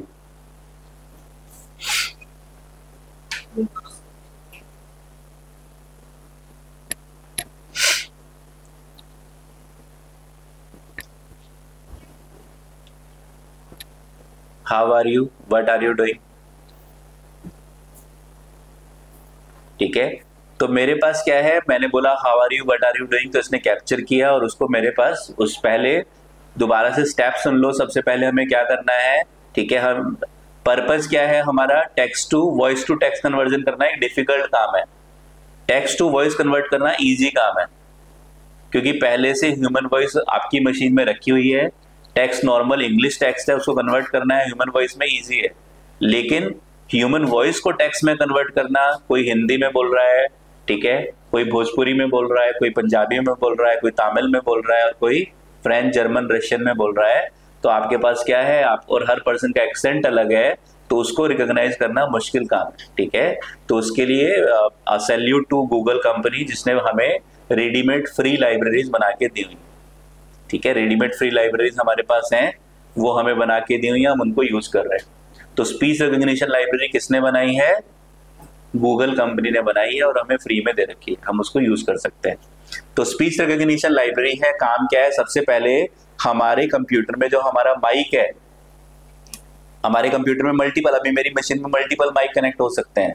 ठीक है, मेरी मशीन में मल्टीपल माइक कनेक्ट हो सकते हैं, एक मैंने हेडफोन एक्सटर्नल लगा रखा है, एक मेरे लैपटॉप का अपना माइक है, तो अलग अलग मेरे पास मल्टीपल माइक्स अवेलेबल हैं। जो भी डिफॉल्ट माइक कनेक्टेड होगा आपकी मशीन से, वो डिफॉल्ट माइक का सबसे पहले आपको क्या करना पड़ेगा, अपने प्रोग्राम में एक ऑब्जेक्ट बनाना पड़ेगा। तो जैसे आप ऑब्जेक्ट बनाओगे तो क्या पता बन जाएगा कि आपके पास 4 माइक थे पर ऑब्जेक्ट किसी एक माइक का बना है। तो पहले से आपके पास माइक्रोफोन नाम से क्लास है जो ऑटोमेटिकली हार्डवेयर से इंटरेक्ट करेगी, आपके ऑपरेटिंग सिस्टम से इंटरेक्ट करेगी, पता करेगी कौन सा माइक आपका डिफॉल्ट माइक सेट हो रखा है आपके कंप्यूटर में, और उस माइक का लिए एक अलग से माइक्रोफोन क्लास है, उसका ऑब्जेक्ट आपके प्रोग्राम में बना देगी। उसके बाद आपने माइक्रोफोन से डेटा को रिसीव किया, तो डेटा किस फॉर्मेट में होगा, वो डेटा बाइनरी फॉर्मेट या डिजिटल फॉर्मेट में होगा, जो कि ह्यूमन अंडरस्टैंडेबल डेटा नहीं होगा। ठीक है, उसके बाद हमें क्या करना है, उस डेटा को इंग्लिश में कन्वर्ट करना है। तो उसके लिए रिकॉग्नाइज हमारे पास पहले, ठीक है, चलो कौन से फंक्शन है अभी मैं बता देता हूं आपको, फिर उसके बाद क्या करना है, उस डिजिटल डेटा को किसमें, इंग्लिश में कन्वर्ट करना है। इंग्लिश में कन्वर्ट करने के बाद आपको स्क्रीन पे उसको प्रिंट कराना है कि डेटा इंग्लिश में कन्वर्ट हो गया और यूजर ने ये बोला था। ठीक है, अब इसके साथ अब आपको क्या करना है, मैंने क्या किया, मैंने कुछ बोलना स्टार्ट किया, मैंने बोला हाउ आर यू, और मैं थोड़ी देर के लिए रुक गया, और फिर मैंने बोला व्हाट आर यू डूइंग। तो ये तो 1 घंटा रुका ही रहेगा आपकी मशीन की, जब तक आप यूजर ने, मैंने बोला कि जो भी माइक पे डेटा आ रहा है उसको रिट्रीव करो। अब मैंने बोला हाउ आर यू और आधा घंटा 15 मिनट में रुका हुआ, तो क्या होना चाहिए, कि हम एक थ्रेशोल्ड लेवल देते हैं कि इससे बड़ा पोज आ रहा है, तो क्या करो, कोई बात नहीं, अब आपका इससे बड़ा पोज आ गया, तो अब आपके पास जो डेटा है उसको कन्वर्ट करना स्टार्ट करो, उस पर स्क्रीन पे प्रिंट करना, उसके अकॉर्डिंग एक्शन लेना स्टार्ट कर दो। ठीक है, कुछ लोग होते हैं बाय डिफॉल्ट ही धीरे धीरे बोल रहे हैं हाउ आर यू। ठीक है, तो बाय डिफॉल्ट धीरे धीरे बोल रहे हैं, तो क्या है, अभी उनके लिए हमें थोड़ा वेट करना पड़ेगा हमारी मशीन को। तो हमने एक थ्रेशोल्ड लेवल दे दिया कि 0.5 से बड़ा डिले आ रहा है आपके पास, तो उसको, उससे आगे के मैसेज को रोक देना है। अब उतना जो उससे पहले जो मैसेज आया उसको इंग्लिश में कन्वर्ट करके हमें डिस्प्ले करा देना है। ठीक है, फिर हमारे पास जो है पोज अंडरस्कोर थ्रेशोल्ड हो गया। एनर्जी थ्रेशोल्ड किसके लिए है, कि हमारे पास एनवायरनमेंट में बहुत सारी, ठीक है, वॉइसेस होती हैं, बाहर कोई पटाखा फटा और इसने जो है हमारे लैपटॉप ने सुना ढम और यहाँ पे ढम प्रिंट कर दिया। ठीक है, तो ऐसा नहीं होना चाहिए। जो हमारी ह्यूमन वॉइस है और जो आसपास से आवाज आ रही है, वो आपने सुना भी होगा, आजकल ऐसे माइक आ रहे हैं जो नॉइज कैंसिलेशन माइक्स हैं। ठीक है, तो नॉइज कैंसिलेशन आपके पास है, नॉइज कैंसिलेशन। ठीक है, माइक क्या करते हैं, बैकग्राउंड में थ्रेशोल्ड लेवल सेट होता है। ठीक है, आजकल इतने अच्छे माइक्स आ रहे हैं कि लोग, ठीक है, 4 लोग 5 लोग एक कॉन्फ्रेंस रूम में बैठे हैं, एक साथ आपस में मीटिंग चल रही है, बातें कर रहे हैं, उसमें एक बंदा ऑनलाइन जो है मीटिंग, वो मीटिंग में नहीं है, वो ऑनलाइन मीटिंग किसी दूसरी कंपनी से कर रहा है, दूसरी टीम से कर रहा है, तो आस पड़ोस वालों की भी आवाज आपकी मशीन के पास नहीं जाएगी, वो माइक इतना ज्यादा कॉन्फ़िगर्ड होगा, बाकी सारी वॉइसेस को नॉइज समझ के आपको, ठीक है, समझ नहीं आया नॉइज। ठीक है, तो कोई बात नहीं, मैंने इलेक्ट्रॉनिक्स से बीटेक किया तो मुझे ज़्यादा अच्छे से समझ में आता थोड़ा सा, ठीक है, बाकी लोगों ने जिन्होंने थोड़े बहुत कॉन्सेप्ट पढ़े हैं इलेक्ट्रॉनिक्स के 11th-12th में, उनको शायद आइडिया होगा नॉइज का। तो नॉइज सिग्नल्स हमारे पास क्या होते हैं, हमारे पास जो है हम जो ह्यूमन की जो नॉर्मल फ्रिक्वेंसी है वॉइस की होती है 500 हर्ट्ज, का मतलब है 500 कैरेक्टर्स पर मिनट, शायद जहां तक मुझे लगता है जो ये एक्चुअली बता रहा है, ठीक है, हर्ट्ज नहीं होगा शायद ये। तो 500 या वर्ड्स या 500 कैरेक्टर्स पर मिनट ऐसी कोई आपकी यूनिट होती है। तो आपके पास क्या है, आपने एनर्जी थ्रेशोल्ड दे दिया कि आपके पास इस स्पीड से कोई डेटा आ रहा है और इस फ्रीक्वेंसी का कोई डेटा आ रहा है, उसका अपना एक एम्पलीट्यूड है, एक एनर्जी का लेवल है। तो वो एनर्जी लेवल अगर आपके पास 50 से कम है, ठीक है, ऐसी आप देखोगे कई बार आपके रूम में मच्छर घूम रहा है तो मच्छर की आवाज, मच्छर आपके कान के पास आएगा तो आपको बहुत स्पीड से नॉइज सिग्नल्स उसकी आवाज सुनाई देगी। तो हमें क्या करना है, जो भी ऐसी आपके पास सिग्नल्स जो ह्यूमन वॉइस नहीं है और आपके आसपास है और स्लो वॉइस है, जिनका एम्पलीट्यूड, जिनका जो वैल्यू है वो बहुत ज्यादा नहीं है, उनको हमें क्या मानना है, उनको हमें नॉइज सिग्नल मानना है।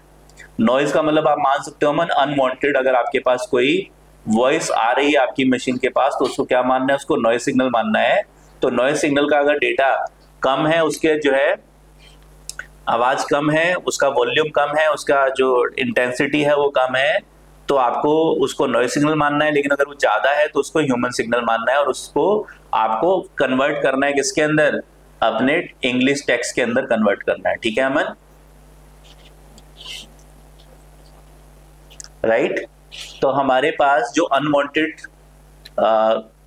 वॉइस सिग्नल हमारे रूम के अंदर, हमारे एनवायरनमेंट के अंदर हैं, उनको अनवांटेड सिग्नल्स को हटाने के लिए हम एनर्जी थ्रेशोल्ड डेटा एक वैल्यू दे देते हैं, ठीक है। और ह्यूमन वॉइस जो है, जनरली ह्यूमन वॉइस जो आपकी है उसकी आपकी जो सिग्नल्स की स्ट्रेंथ है वो 500 से प्लस होती है। तो हमने एक बीच का वैल्यू दे दी 300 कि कोई थोड़ा धीरे भी बोले तब भी सुनाई दे जाए, ठीक है, और बहुत धीरे बोले तो बिल्कुल सुनाई ना दे। तो हमने एक थ्रेशोल्ड लेवल दे दिया इसके अंदर। तो हमारे पास सबसे पहले हमने अपने प्रोग्राम में क्या किया, स्टार्ट करते हैं हम लोग। सबसे पहले हमने प्रोग्राम में रिकॉग्नाइजर क्लास बनाई, रिकॉग्नाइजर क्लास का ऑब्जेक्ट बनाया आर क्या चीज है, ऑब्जेक्ट है रिकॉग्नाइजर क्लास का। तो अपने प्रोग्राम में क्या कर सकता है, हम लोग आर डॉट लगाएंगे तो रिकॉग्नाइजर क्लास के वेरिएबल्स और फंक्शंस को हम एक्सेस कर सकते हैं, ठीक है। आर डॉट लगाएंगे तो रिकॉग्नाइजर क्लास के वेरिएबल्स और फंक्शंस को हम एक्सेस कर सकते हैं। रिकॉग्नाइजर क्लास का काम क्या है, सारा काम रिकॉग्नाइजर क्लास का है। माइक्रोफोन क्लास का काम है केवल डेटा लाना, डिजिटल डेटा आपके पास मशीन से रिट्रीव करना, बस इतना काम आपका माइक्रोफोन क्लास का है। बाकी सारा काम रिकॉग्नाइजर क्लास का है कि रिकॉग्नाइज करना कि सिग्नल आपका नॉइज सिग्नल है या ह्यूमन वॉइस सिग्नल है, ठीक है। आपके पास क्या थ्रेशोल्ड लेवल देना है, कैसे डेटा को कन्वर्ट करना है इंग्लिश में, सारा काम रिकॉग्नाइजर, ये सारे मेथड रिकॉग्नाइजर क्लास के अंदर रखे हुए। रिकॉग्नाइजर क्लास कहाँ पड़ी है, स्पीच रिकॉग्निशन लाइब्रेरी के अंदर पड़ी हुई है। तो हमने ऑब्जेक्ट बनाया रिकॉग्नाइजर क्लास का, ऑब्जेक्ट बनाया रिकॉग्नाइजर क्लास का, और एक ऑब्जेक्ट बनाया हमने किसका, माइक्रोफोन क्लास का। यहां तक कोई डाउट है किसी को, कोई डाउट है किसी को? इसके बाद हमने प्रिंट कर दिया लिसनिंग, और आपने थ्रेशोल्ड लेवल्स दे दिए क्या, कि पॉज का क्या थ्रेशोल्ड लेवल है और एनर्जी का क्या थ्रेशोल्ड लेवल है, आपने थ्रेशोल्ड लेवल्स दे दिए। यहां तक कोई डाउट है किसी को, कोई डाउट है? तो पॉज अंडरस्कोर थ्रेशोल्ड क्या है, एक वेरिएबल है, कहां बना हुआ है, रिकॉग्नाइजर क्लास के अंदर। तो आर ऑब्जेक्ट है, r dot variable name, r dot ID equals to ID, r dot name equals to name, r dot age equals to 8, r dot pause underscore threshold equals to threshold value, r dot energy underscore threshold equals to threshold value. ये आपने energy threshold और pause threshold value आपने दे दी। कोई doubt है? हाँ जी, back benchers नहीं है, ठीक है।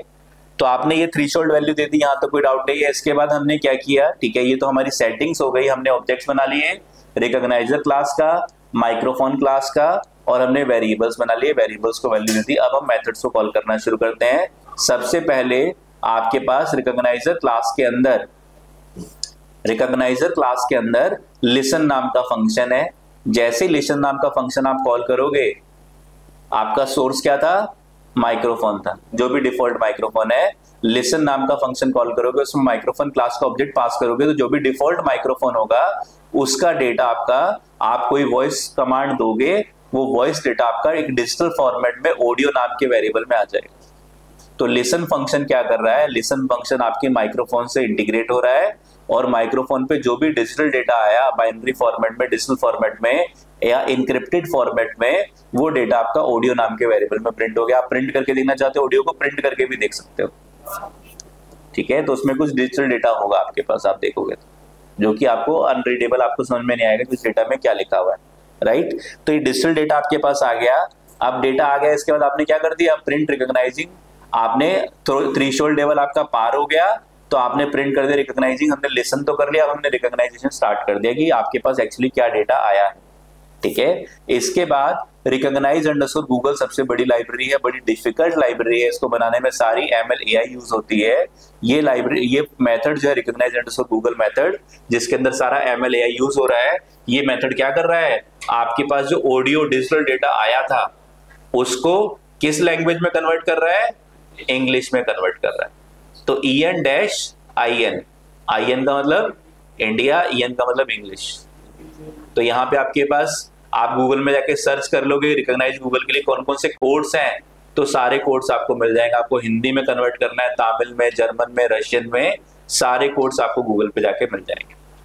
आप डालोगे स्पीच रिकॉग्निशन के अंदर रिकॉग्नाइज गूगल के लिए कौन कौन से लैंग्वेज के कोड्स अवेलेबल हैं, सारे कोड्स आपको मिल जाएंगे। हमने कन्वर्ट किया है इंग्लिश में, डन है। तो जो ऑडियो डेटा आपके माइक से आया था, उस ऑडियो डेटा को रिकॉग्नाइज अंडरस्कोर गूगल लाइब्रेरी क्या करती है, उस डेटा को, डिजिटल डेटा को इंग्लिश में कन्वर्ट कर देगी। तो किसके अंदर डेटा आ जाएगा, क्वेरी नाम के वेरिएबल के अंदर आ जाएगा, क्वेरी नाम के वेरिएबल के अंदर आ जाएगा। हाँ, आप मल्टी लैंग्वेज भी कर सकते हो अक्षर, ठीक है। आप ऑडियो, आपके पास डिजिटल डेटा आ चुका है, डिजिटल डेटा आ चुका है। अगर आपने यहाँ पे किसी बंदे ने हिंदी में बोला तुम कैसे हो, और यहाँ पे आपने दे दिया अक्षर EN, तो क्या होगा, आपके पास आ जाएगा TUMKISOHO। Are you getting this, ठीक है। लेकिन हिंदी है तो फिर आपको मल्टी लैंग्वेज में करना होगा, तो अक्षत आपको भी सुपर ह्यूमन बनना पड़ेगा कि एक ही बार में आप बोलो और 2 लैंग्वेजेस निकल जाए, ठीक है। कि आपने बोला तुम कैसे हो और आपके मुंह से लेफ्ट वाले, आपके माउथ के पार्ट से निकले तुम कैसे हो, और राइट वाले पार्ट से निकले हाउ आर यू, ठीक है। तो पॉसिबल है। नहीं तो अगर आपने तुम कैसे हो बोला है तो इंग्लिश में कन्वर्ट करोगे तो तुम कैसे हो लिखा हुआ आएगा, और हिंदी में करोगे तो फिर तय, छोटे ऊ की मात्रा, म, सब आपके पास फिर आपका हिंदी में आ जाएगा, ठीक है। लेकिन आएगा तुम कैसे हो ही आएगा, डन है, ठीक है। कोई डाउट है, चलो ठीक है।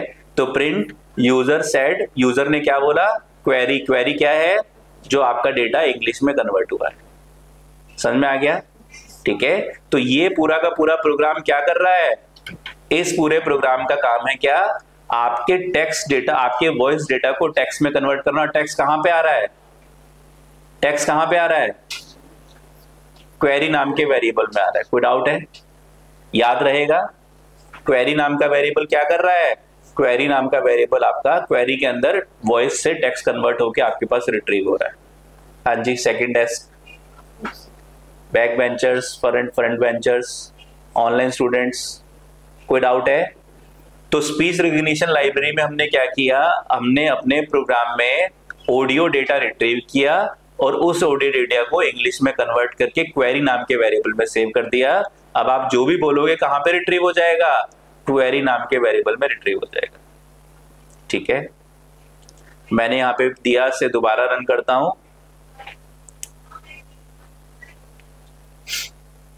गो टू, ठीक है। मैंने थ्रेशोल्ड लेवल, आप बढ़ाना चाहो बढ़ा भी सकते हो, ठीक है। अगर आप इस थ्रेशोल्ड लेवल को बढ़ा दोगे तो प्रोग्राम ज्यादा लंबे टाइम तक चलेगा आपका, ठीक है, वेट करता रहेगा आपकी वॉइस को, नहीं तो फिर वो आपको सोचेगा, ठीक है। गो टू विकिपीडिया, ठीक है। तो user said go to Wikipedia, हमने लास्ट में क्या प्रिंट किया है, लास्ट में हमने प्रिंट किया यूजर सेड क्वेरी, ठीक है, क्वेरी प्रिंट किया तो गो टू विकिपीडिया। और इसमें एक्सेप्शन हैंडलिंग भी लगी हुई थी, मैंने थोड़ा हटाया एक्सेप्शन हैंडलिंग को, एक्सेप्ट एक्सेप्शन एज ई, एक्सेप्ट एक्सेप्शन एज ई।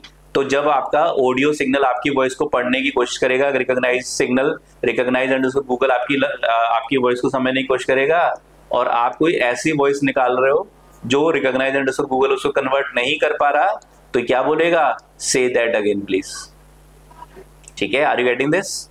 और रिटर्न क्या करेगा? नन रिटर्न कर देगा। अदरवाइज अगर इस एक्सेप्ट वाले ब्लॉक के पास नहीं गए तो रिटर्न क्या होगा? आप देखोगे यहाँ पे थोड़ा स्पेस आ रहा है, तो रिटर्न क्वेरी, तो आपके पास क्वेरी आ गई तो क्वेरी रिटर्न होगी, नहीं तो क्या रिटर्न होगा? नन रिटर्न होगा। तो ये पूरा प्रोग्राम आप एक फंक्शन के अंदर रख दोगे, ठीक है। तो इस पूरे प्रोग्राम में क्वेरी नाम के वेरिएबल के अंदर आपके पास क्या आ रहा है? वो क्वेरी आ रही है जिसको आपको, वो क्वेरी आ रही है जो आपकी टेक्स्ट में कन्वर्ट हो रही है। डन है? कोई डाउट है? नहीं है? ठीक है, चलिए। तो ऑलमोस्ट हमारा प्रोग्राम हो गया। अब हम वर्चुअल असिस्टेंट के ऊपर आते हैं, स्टार्ट करते हैं प्रोग्राम को बनाना। कहां से प्रोग्राम स्टार्ट हो रहा है? लाइन नंबर 44 से। ऊपर सब क्या है? फंक्शंस की डेफिनेशंस बनी है, ठीक है।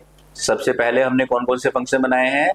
हमने ये लाइब्रेरीज को इंपोर्ट किया, उसके बाद हमने इंजन बनाया। चलो लाइन नंबर यहाँ 1 से ही स्टार्ट हो रहा है प्रोग्राम, 1 2 3 4। इंजन बनाया, वॉइसेस बनाई, engine dot set property, type of engine, ये दिखाने की जरूरत है नहीं, टाइप ऑफ इंजन हटा देता हूँ, इंजन को प्रिंट करना भी बंद कर देता हूँ। हमने क्या किया? अब अपने प्रोग्राम में स्पीक फंक्शन बनाया। स्पीक के ब्रैकेट में स्पीक का काम क्या है? जो भी मैसेज भेजोगे उसको आपके स्पीकर पे प्ले कर देगा। और विश मी फंक्शन का नाम है विश करना, ठीक है। और टेक कमांड का काम है टेक्स्ट को स्पीच में कन्वर्ट करना, सॉरी स्पीच को टेक्स्ट में कन्वर्ट करना। स्पीच को टेक्स्ट में कन्वर्ट करना, तो टेक कमांड फंक्शन क्या रिटर्न करेगा? क्या रिटर्न करेगा? क्वेरी रिटर्न करेगा, ठीक है, टेक्स्ट को रिटर्न करेगा। डन है? तो टेक कमांड का काम है आपकी टेक्स्ट को, आपकी वॉइस को टेक्स्ट में कन्वर्ट करना, और जो टेक्स्ट आया किस वेरिएबल में? क्वेरी वेरिएबल में, उसको आपने अपने प्रोग्राम से रिटर्न कर दिया। डन है? ठीक है, राइट। इसके बाद सबसे पहले आपने विश मी फंक्शन कॉल किया। विश मी के बाद आपने क्या किया? इफ कंडीशन लगा दी, तो ट्रू ही होगी इफ कंडीशन, लगाने की जरूरत नहीं है, ठीक है। क्वेरी इक्वल्स टू क्वेरी के अंदर क्या आ जाएगा? टेक कमांड क्या है? टेक कमांड फंक्शन क्या रिटर्न कर रहा था? स्पीच को टेक्स्ट में कन्वर्ट कर रहा था। याद है सभी को? क्या रिटर्न कर रहा था? स्पीच को टेक्स्ट में कन्वर्ट करके रिटर्न कर रहा था। उसको क्या कर दिया हमने? लोअर केस में कन्वर्ट कर दिया। क्या सिंटेक्स, जो डेटा आएगा किस फॉर्मेट में आएगा? स्ट्रिंग फॉर्मेट में आएगा। उसके ऊपर डॉट फ्लोवर फंक्शन लगाया तो क्वेरी में वो क्वेरी आ गई जो हम बोल रहे हैं अपनी मशीन को कि ये काम करो। बताओ, यहां तो कोई डाउट है? कोई डाउट है? नहीं है। अगर क्वेरी के अंदर विकिपीडिया लिखा हुआ है, मैंने बोला search Java, search Python on Wikipedia, या सर्च कोविड-19 ऑन विकिपीडिया, तो क्या होगा? अगर आपकी क्वेरी में विकिपीडिया लिखा हुआ है तो क्या करना है? Speak searching Wikipedia. Speak function क्या कर रहा था? टेक्स्ट को स्पीच में कन्वर्ट कर रहा था। तो आपके पास सबसे पहले बोलेगा सर्चिंग विकिपीडिया, ठीक है। उसके बाद query equals to query dot replace. Replace method याद है आपको? कहां पढ़ा था आपने रिप्लेस मेथड? स्ट्रिंग के अंदर पढ़ा था, ठीक है। क्वेरी का टाइप क्या है? स्ट्रिंग है। क्वेरी का टाइप क्या है? स्ट्रिंग है। तो स्ट्रिंग क्लास की प्रॉपर्टी तो यूज करेगा। तो आपके पास स्ट्रिंग क्लास के अंदर रिप्लेस मेथड था, क्या करता था? आपकी एक सब स्ट्रिंग को दूसरी सब स्ट्रिंग से कन्वर्ट, आपको जो है सेटपा, वेलकम टू सेटपा में मैं चाहता हूँ सेटपा जो है हेलो से कन्वर्ट हो जाए, वेलकम टू हेलो हो जाए, तो मैं क्या करूंगा? क्वेरी डॉट रिप्लेस सेटपा कॉमा हेलो, तो सेटपा हेलो से कन्वर्ट हो जाएगा, राइट। तो क्वेरी डॉट रिप्लेस मैंने क्या किया? मेरी क्वेरी में क्या आ रहा था? Search covid on Wikipedia. तो क्या करेगी क्वेरी? आपके जो विकिपीडिया है उसको किससे कन्वर्ट कर देगी? एम्प्टी स्ट्रिंग से। आपकी क्वेरी में क्या आया था? क्वेरी में मैंने बोला था सर्च कोविड-19 ऑन विकिपीडिया, ठीक है। तो अब क्वेरी में क्या आ जाएगा बताओ? यस, क्या आ जाएगा? सर्च कोविड-19 ऑन विकिपीडिया को किससे रिप्लेस कर दिया आपने? एम्प्टी स्ट्रिंग से। तो क्वेरी में क्या बच गया? Search covid on. अब हमने टॉप में, आपको याद होगा, विकिपीडिया लाइब्रेरी इंपोर्ट करी थी। तो विकिपीडिया लाइब्रेरी के अंदर समरी नाम से फंक्शन है जिसमें आप क्वेरी पास करोगे। क्या पास किया आपने? Search covid on. और सेंटेंसेस, कितने सेंटेंस लेके आने आपको अपनी मशीन पे? 2 सेंटेंस। तो ये इतना पावरफुल फंक्शन है, क्या करेगा? सारे काम खुद करेगा। विकिपीडिया लाइब्रेरी पे विकिपीडिया की वेबसाइट पे, विकिपीडिया के सर्वर पे जाएगा, वहां पे कोविड-19 सर्च करेगा, जो पेज मिलेगा उसके टॉप 2 सेंटेंस से उठा के, आप 10 ढूंढो, 20 जितने चाहते हो आप उतने ला सकते हो, टॉप 2 सेंटेंस उठा के लाएगा और किसमें सेव कर देगा, रिजल्ट्स में। तो रिजल्ट्स में जो डेटा आएगा किस टाइप का होगा, स्ट्रिंग टाइप का होगा, ठीक है, स्ट्रिंग टाइप का होगा। और आपने फिर क्या किया, स्पीक फंक्शन कॉल कर लिया, पहले लिख दिया अकॉर्डिंग टू विकीपीडिया और फिर प्रिंट कर दिया जो रिजल्ट्स वहां से आपकी विकीपीडिया लाइब्रेरी से आ रहे हैं, विकीपीडिया सर्वर से आ रहे हैं, उनको प्रिंट भी कर दिया और उनको स्पीक भी कर दिया। Are you getting this? एक बार रन करें इस प्रोग्राम को। मैंने रन किया। Good morning, boss. I am your virtual assistant. How may I help you? Search COVID-19 on Wikipedia. Searching Wikipedia. According to Wikipedia, coronavirus disease 2019, COVID-19, is a contagious disease caused by the coronavirus SARS-CoV-2. The first known case was identified in Wuhan, China, in December 2019. ठीक है, कितने sentence आए अगर आप देखोगे तो full stop जहां लगाई पहला सेंटेंस है और इसके बाद आगे ये दूसरा सेंटेंस है। First known case was identified in Wuhan China in December 2019। ठीक है, तो मेन काम क्या है इस पूरे प्रोजेक्ट के अंदर? No voice clear. मेरी वॉइस क्लियर आ रही है अमन? मेरी वॉइस क्लियर है? ठीक है, मशीन की कम आ रही है, कोई बात नहीं, ठीक है। चलिए, तो हमारे पास, ठीक है, मशीन, आप अपनी मशीन पे प्रोग्राम को रन करके देखना, फिर देखना क्या, ठीक है, तो वॉइस आपको क्लियर आएगी। तो मेरे पास क्या है, मेरे पास ये मैंने, अब आपको करना क्या था, आपको मेजर काम सबसे पहले इस प्रोजेक्ट का क्या काम था, आपको पहले ये सीखना है टेक्स्ट को स्पीच में कैसे कन्वर्ट करना है, स्पीच को टेक्स्ट में कैसे कन्वर्ट करना है, ये आपने कर लिया। अब आप अपने प्रोग्राम में जैसे जैसे लाइब्रेरी, मैंने यहाँ पे विकीपीडिया लाइब्रेरी इंपोर्ट करी है, आप गाना.com लाइब्रेरी इंपोर्ट करो, आप यूट्यूब इंपोर्ट करो, आप जितनी लाइब्रेरीज को इंपोर्ट करोगे उतनी फीचर्स आपके प्रोजेक्ट की बढ़ती चली जाएंगी। आपको स्टैक ओवरफ्लो सर्च करना है, कुछ भी आपको करना है, आपके पास मल्टीपल लाइब्रेरीज, लाखों लाइब्रेरीज अवेलेबल हैं। हर कंपनी की अपनी लाइब्रेरीज हैं। लाइब्रेरीज क्या होती हैं? एपीआईज के अंदर लाइब्रेरी अवेलेबल है, वहां पे एपीआईज अवेलेबल है, आप उन लाइब्रेरीज को कॉल करते हो और आप उनको यूज कर लेते हो, ठीक है। तो कुछ लाइब्रेरी जैसे विकीपीडिया क्या है, काइंड ऑफ एक एपीआई है। ये क्या चीज है? समरी क्या है? काइंड ऑफ एक एपीआई है। विकीपीडिया लाइब्रेरी है, समरी क्या, काइंड ऑफ एपीआई। कुछ एपीआई ओपन होती हैं, कुछ एपीआई जो है वो आपकी, जिसके अंदर आपको यूजर आईडी पासवर्ड की नीड होती है। तो आपको जैसी लाइब्रेरी आप इंपोर्ट करोगे, जैसा आपको यूजर आईडी पासवर्ड देना होगा, वहां पे आपको पिन देना होगा, आपके अकॉर्डिंगली डेटा को रिट्रीव कर सकते हो, ठीक है। डन है, ठीक है। तो ये विकीपीडिया हो गया। ऐसे ही अब आप अपने प्रोग्राम में क्या करते चले जाओगे, आप अलग अलग, अगर आपकी क्वेरी में यूट्यूब आया है, मैंने बोला सर्च करो, सर्च, ठीक है, ठीक है, यूट्यूब पे आपको कोई सॉन्ग्स प्ले करने हैं, यूट्यूब पे आपको कोई जो है किड्स के गेम्स प्ले करने हैं, ठीक है, आपको यूट्यूब पे किसी पर्टिकुलर मार्केट के बारे में स्टडी करना है, किसी सब्जेक्ट के बारे में स्टडी करना है, तो आपके पास क्या होगा, अगर क्वेरी में क्या था जो मैंने बोला था, text to speech, speech to text, वो टेक्स्ट था। अगर उस टेक्स्ट के अंदर यूट्यूब पड़ा हुआ है तो हमने क्या बोला, web browser dot open youtube.com खाली ओपन करके दे दो यूजर को, अपने आप ढूंढेगा वो, ठीक है। या अगर यूजर ने बोला ओपन यूट्यूब तो यूट्यूब ओपन हो जाएगा, ओपन फेसबुक तो फेसबुक, तो वेब ब्राउजर लाइब्रेरी हमने डिस्कस की थी, वेब ब्राउजर लाइब्रेरी ऊपर हमने इंपोर्ट करी है, उसके अंदर ओपन नाम से फंक्शन है। तो इस फंक्शन को आप कॉल करोगे तो क्या होगा, आपके पास जो भी डिफॉल्ट ब्राउजर, अगर आपके सिस्टम पे जो है जो भी डिफॉल्ट ब्राउजर आपकी मशीन पे अवेलेबल है, क्रोम है, एज है, जो भी डिफॉल्ट ब्राउजर आपका सेट है, वो ब्राउजर ओपन होगा और उसमें यूट्यूब ओपन हो जाएगा, उसमें फेसबुक ओपन हो जाएगा।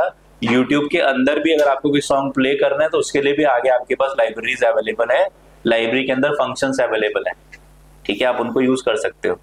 फेसबुक है, स्टैक ओवरफ्लो है, ठीक है। अगर गूगल आ रहा है क्वेरी में तो थोड़ा सा क्या किया हमने, क्वेरी को क्वेरी डॉट रिप्लेस, गूगल्स को एम्प्टी स्ट्रिंग से रिप्लेस कर दिया और सर्च को भी एम्प्टी स्ट्रिंग से रिप्लेस कर दिया। और फिर वेब ब्राउजर डॉट ओपन, आगे क्या आ रहा है आपके पास, यहाँ पे आपके पास परसेंटेज क्वेरी लिखा हुआ आ रहा है, तो क्या होगा, आपका ओपन होगा गूगल और वहां पे आपकी क्वेरी सर्च हो जाएगी। जैसे मैं गूगल पे आपको पहले रन करके दिखाता हूँ। Good morning, boss. ये चलो देखो, I am your यहाँ पे virtual मैंने क्या दिया है, How may I help you? यहाँ पे मैंने क्या दिया है, यहाँ पे मैंने दिया है, ये मैंने कंट्रोल सी कॉपी कर लिया, ठीक है, और ब्राउजर में गया, कंट्रोल वी, ठीक है, और यहाँ पे मैंने क्यू की जगह क्यू इक्वल्स टू परसेंटेज है, इसको मैंने डिलीट करके दे दिया से कोविड-19 ने दे दिया, ठीक है, कोविड-19, तो ये दे दिया मैंने। तो अगर मैं इसको रन करता हूं, ठीक है, नहीं चला,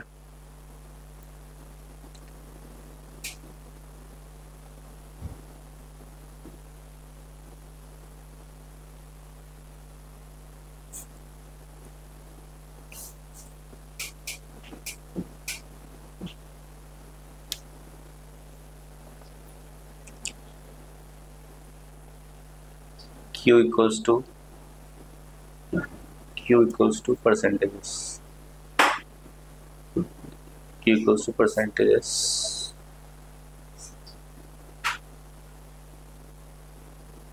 अच्छा शायद नहीं, q equals to percentages कोविड-19, ठीक है।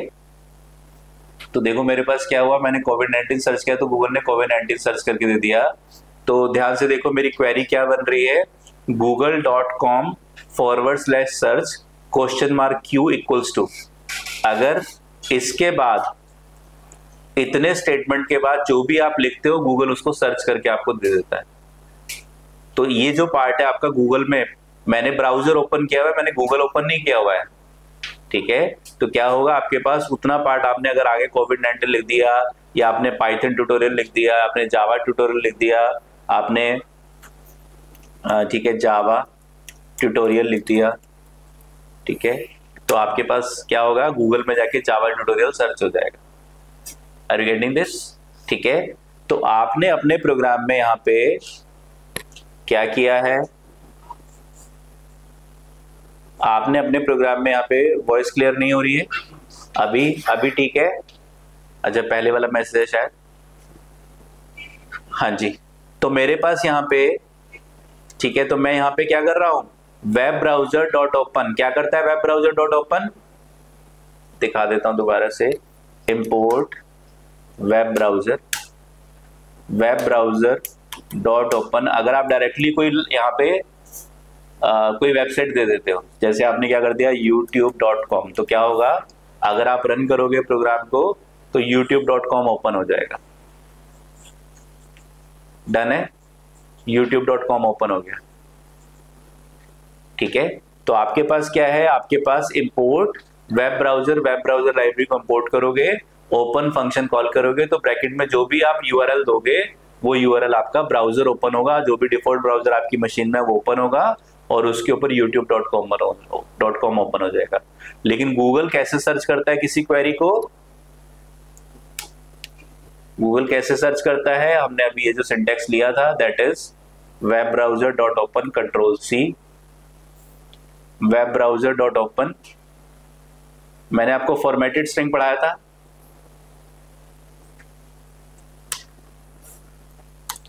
फॉर्मेटेड स्ट्रिंग पढ़ाया था मैंने आपको ऑनलाइन स्टूडेंट्स,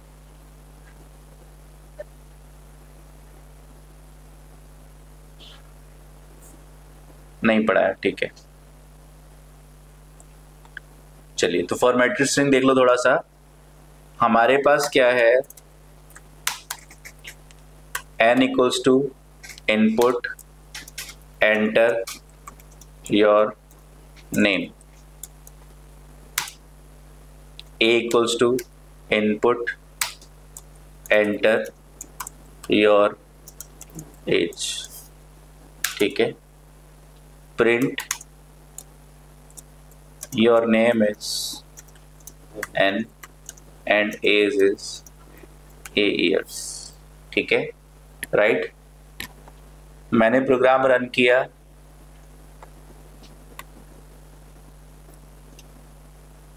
प्रोग्राम मैंने रन किया और enter your name Vikas, enter your age 39, क्या प्रिंट होगा? ऑनलाइन स्टूडेंट्स, ऑनलाइन स्टूडेंट्स जल्दी से बता दो।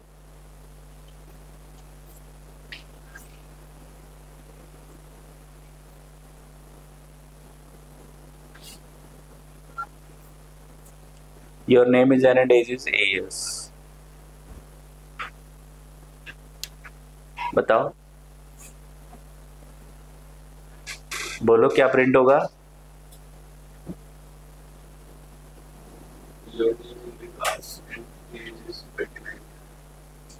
हाँ जी, आप बता रहे हो? हाँ जी, इतना क्यों सोच रहे हो? हाँ जी, बताओ। है एरर आएगा, ठीक है। आप लोग बताओ। हैं विकास एंड एज आएगा। ऑनलाइन स्टूडेंट जल्दी से लिख दो चैट विंडो में, 3 ही बच्चों ने आंसर दिया है। प्रिंट फंक्शन दिया, बताओ 2 इनपुट लिए 1 प्रिंट दिया, इसमें भी आप इतना सोच रहे हो, आंसर तो 2 कम से कम। 10 बच्चे हैं क्लास में, ऑनलाइन वाली में। हाँ जी, बोलो क्या प्रिंट होगा? है स्ट्रिंग। चलिए रन करते हैं। स्टॉप, एरर तो बिल्कुल नहीं आएगा। ठीक है Hemant, right Kajal. Your name is Vikas, age is 39 years. मैंने रन किया तो your name is n and age is 8 years. ठीक है, क्यों? क्योंकि आपने डबल कोट्स में अगर आपने वेरिएबल दे दी तो वेरिएबल नहीं होगा, वो एन नाम का कैरेक्टर ही रह जाएगा। वेरिएबल कैसे प्रिंट होते हैं? प्रिंट ए कॉमा बी। अगर आप प्रिंट करोगे एन कॉमा ए तो एन क्या बनेगा? वेरिएबल। अगर आपने डबल कोट्स लगा दिया यहाँ पे तो क्या ये वेरिएबल है? ये तो एन एक कैरेक्टर है। Are you getting this? ठीक है, तो अगर आपने स्ट्रिंग के अंदर एन दिया तो एन वेरिएबल नहीं रह जाएगा, वो तो कैरेक्टर बन जाएगा एन नाम का। स्ट्रिंग बनाने का सिंटेक्स क्या है? सिंगल, डबल या ट्रिपल कोट्स में आप स्ट्रिंग देते हो तो आपने डबल कोट्स में दिया तो ये स्ट्रिंग है, कोई वेरिएबल नहीं है। ठीक है, ऐसे तो फिर यहाँ पे जहाँ ए लिखा हुआ है क्या बन जाना चाहिए? नेम नहीं प्रिंट होना चाहिए आपके अकॉर्डिंग, तो N39ME, क्योंकि जहां जहां ए आएगा पूरे प्रोग्राम में वहां 39 आ जाएगा। ठीक है, यहाँ पे भी ए आ रहा है, यहाँ पे क्या आ रहा है? एन आ रहा है, तो यहाँ पे क्या आ जाएगा? Your name is Vikas A, Vikas D. ऐसा नहीं होगा, एन एक कैरेक्टर है, स्पेस भी एक कैरेक्टर, तो जैसे यहाँ स्पेस के बाद एन आ रहा है वहां ए के बाद एन आ रहा है, तो ये वाला एन रिप्लेस होगा और ये वाला नहीं होगा। ठीक है, कोई डाउट है बताओ? डबल कोट्स में, सिंगल कोट्स में, ट्रिपल कोट्स में आ रहा है तो स्ट्रिंग है, वो वेरिएबल नहीं है। वेरिएबल विदाउट कोट्स बनते हैं, राइट, और विदाउट कोट्स ही प्रिंट होते हैं। डन है? तो आपको अगर प्रिंट करना है क्या कर सकते हो? पहला योर, आप लोग को याद है मैं हमेशा लिखता हूं रिजल्ट कॉलन कॉमा RES, याद है आप लोग को? क्यों कॉमा RES लिखता हूं? मैं यहीं पे लिख दूं फिर, इससे बेटर तो रिजल्ट कॉलन RES। पर अब ये RES क्या बन जाएगा? ये स्ट्रिंग बन जाएगा, अभी वेरिएबल नहीं रहेगा। ठीक है, अगर आप ऐसे प्रिंट करोगे तो फिर ये रिजल्ट ही प्रिंट होगा, रिजल्ट कॉलन RES वेरिएबल की वैल्यू प्रिंट नहीं होगी। डन है? ठीक है, तो प्रिंट क्या करना पड़ेगा आपको? Your name is comma n. तो क्या होगा? बीच में स्पेस आएगा नहीं आएगा? अपने आप स्पेस आ जाएगा, कॉमा लगा है तो प्रिंट के अंदर SCP नाम का वेरिएबल था जो क्या करता है? 2 आर्गुमेंट्स को स्पेस से सेपरेट कर देता है। तो ये 2 आर्गुमेंट आपने दिए, दूसरा आर्गुमेंट क्या है प्रिंट का? एक वेरिएबल है। पहला आर्गुमेंट क्या है प्रिंट का? एक स्ट्रिंग है। जब इन दोनों आर्गुमेंट्स को प्रिंट करोगे तो बीच में क्या आ जाएगा? स्पेस अपने आप आ जाएगा। जैसे आप A कॉमा B प्रिंट करते हो, A और B में 5 और 7 है तो 5 स्पेस 7 आता है, वैसे योर नेम इज फिर स्पेस और फिर n प्रिंट होगा। n मतलब एक वेरिएबल, उसकी वैल्यू प्रिंट होगी। डन है? हाँ, लेना चाहते हो तो यहाँ पे ले लो, जितना स्पेस लेना है बेटा लो। ठीक है, राइट अमन? तो your name is n comma, ठीक है, यहां भी स्पेस लेना चाहते हो, एज इज कॉमा ए, ठीक है, कॉमा ईयर्स। ठीक है, राइट। तो आपने रन किया तो आपके पास enter your name Vikas age 39, आपके पास ये आ गया। ठीक है, एंड भी लगा देते हैं बीच में। चलो स्पेस हटा दूं अमन थोड़ी देर के लिए। Age and age is a years. कितने आर्गुमेंट्स है देख के बताओ, इस प्रिंट के अंदर कितने आर्गुमेंट्स हैं? प्रिंट में कितने आर्गुमेंट्स हैं? 5 आर्गुमेंट्स है। पहले एक स्ट्रिंग आ रही है, फिर एक वेरिएबल आ रहा है, फिर एक स्ट्रिंग आ रही है, फिर एक वेरिएबल आ रहा है, फिर एक स्ट्रिंग आ रही है। कितने आर्गुमेंट है? 5। प्रिंट का सिंटेक्स क्या था? प्रिंट के अंदर हम लोग कॉमा सेपरेटेड आर्गुमेंट्स पास करते हैं। 5 वेरिएबल प्रिंट करने हो तो a, b, c, d, e। ठीक है, कितने आर्गुमेंट्स है? 5 आर्गुमेंट्स है। कितने स्पेस आएंगे? 4 स्पेस आएंगे। सेपरेटर का काम क्या है? 2 आर्गुमेंट्स के बीच में स्पेस प्रोवाइड करना। तो 5 आर्गुमेंट तो बीच में 4 स्पेस आ जाएंगे।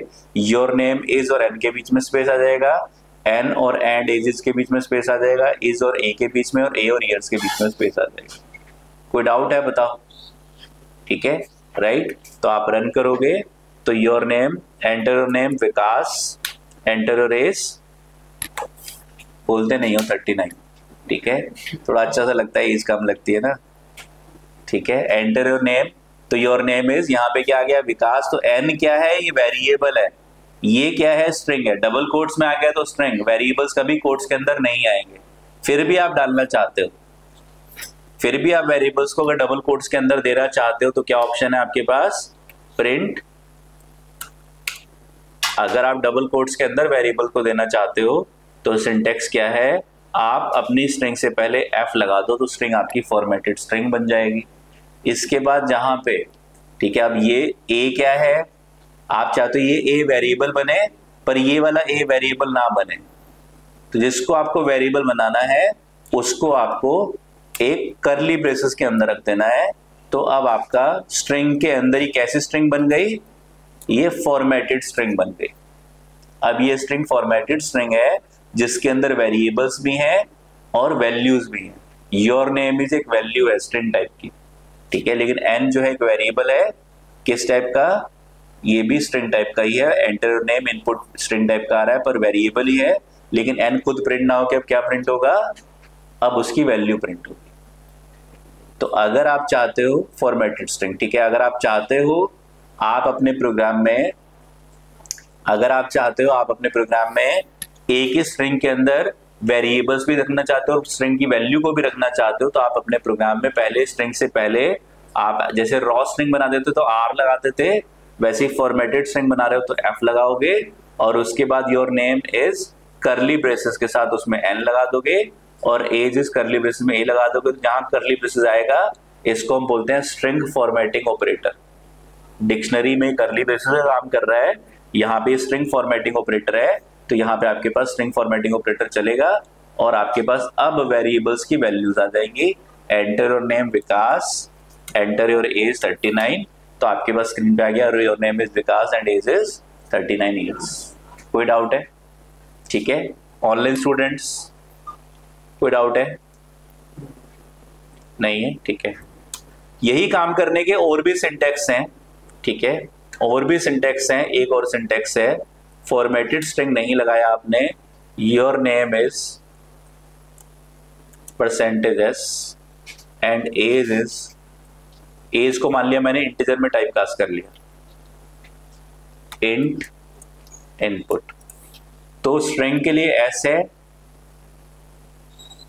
और इंटीजर के लिए %d है और फ्लोट के लिए %f है, ठीक है। तो print your name is %s and age is %d years, ठीक है, कॉमा ब्रैकेट में n कॉमा। आपने रन किया, बहुत पुराना, मतलब ये सिंटेक्स मैं यूज नहीं करता हूँ, यही वाला सिंटेक्स यूज करता हूँ। कौन सा वाला? फॉर्मेटेड स्ट्रिंग वाला। मैंने डिलीट कर दिया, control C, control V, F,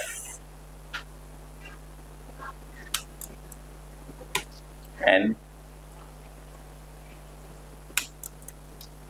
ठीक है।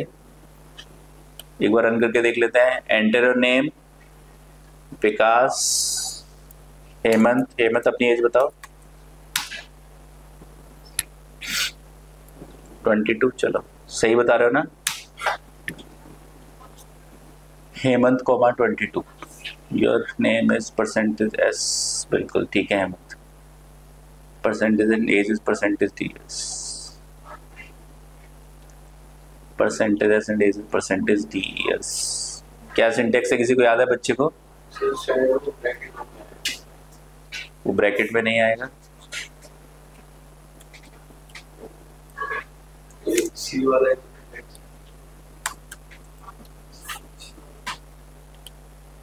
रन हेमंत 22,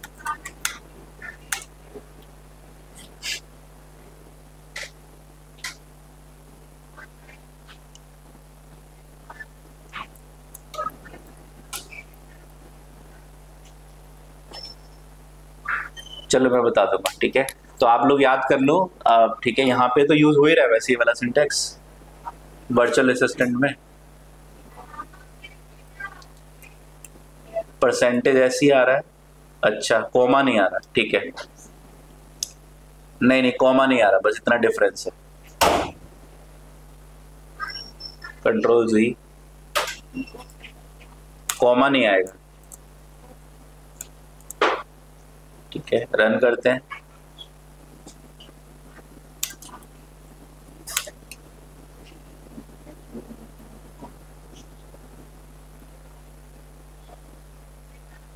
अरे ये क्या हो गया? Control C, control V, formatted string, your name is formatted string, and age is a years, ठीक है। रन करते हैं।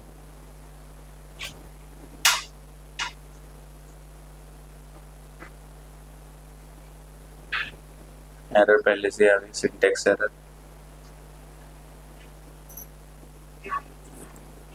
डॉट फॉर्मेट भी एक फंक्शन होता था वैसे तो।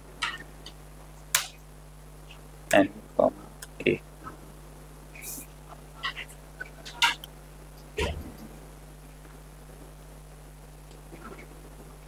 विकास 39,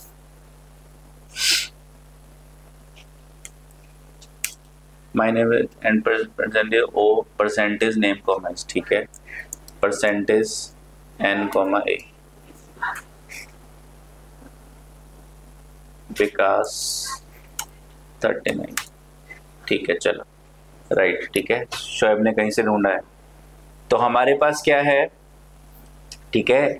तो आपको ये वाला सिंटेक्स, ये आपका पाइथन में वर्जन 3.7 में या 3.8 में आया था। Formatted string, your name is, simple तरीका क्या है, अगर आप स्ट्रिंग के अंदर वेरिएबल देना चाहते हो, सब सिंपल क्या है, आप एफ लगा दो और वेरिएबल इंटीजर हो, फ्लोट हो, स्ट्रिंग हो, किसी भी टाइप का वेरिएबल है, कर्ली ब्रेसेस में वेरिएबल्स को दे दो।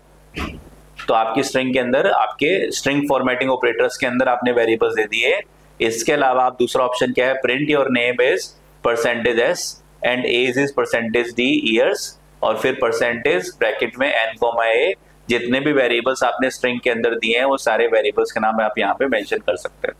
डन है, ठीक है। तो यही वाला सिंटेक्स हमने यहाँ पे यूज किया हुआ है वर्चुअल असिस्टेंट के अंदर। हमने क्या यूज किया, देखो परसेंटेज में देख नहीं पा रहा था, यहाँ परसेंटेज लगा हुआ है, ठीक है। तो आपके पास क्या है, आपने क्या किया, web browser dot open, double quotes में आपने क्या दिया हुआ है, डबल कोट्स के अंदर आपने क्या दिया हुआ है, परसेंटेज एस दिया हुआ है। एस क्या चीज है, ये क्यू क्या चीज है, क्वेरी है। क्यू क्या चीज है, क्वेरी है। तो यहाँ पे आपके पास क्यू क्वेरी में क्यू को किससे रिप्लेस किया आपने, परसेंटेज एस क्वेरी है, परसेंटेज एस किस वेरिएबल से रिप्लेस हो जाएगा, क्वेरी नाम के वेरिएबल से रिप्लेस हो जाएगा, ठीक है। क्वेरी नाम के वेरिएबल से रिप्लेस हो जाएगा। इसका दूसरा सिंटेक्स क्या हो सकता है, कंट्रोल एक्स, यहाँ पे क्या कर दो, कर्ली ब्रेसेस में क्वेरी लिख दो और स्ट्रिंग को कैसा बना दो, फॉर्मेटेड स्ट्रिंग बना दो।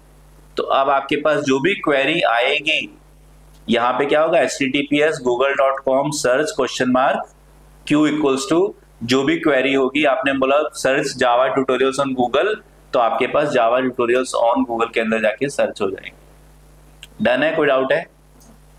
ठीक है। इसके बाद अगर आपकी क्वेरी में म्यूजिक या सॉन्ग आ रहा है, मैंने बोला play some old songs for me, ठीक है, तो ये क्या करेगा, आपके पास डी ड्राइव में मैंने ओल्ड सॉन्ग्स नाम से एक लाइब्रेरी, एक फोल्डर रखा हुआ है, उसके अंदर मेरे पास ओल्ड सॉन्ग्स हैं, ठीक है, फाइल हैंडलिंग में देखा था, राइट।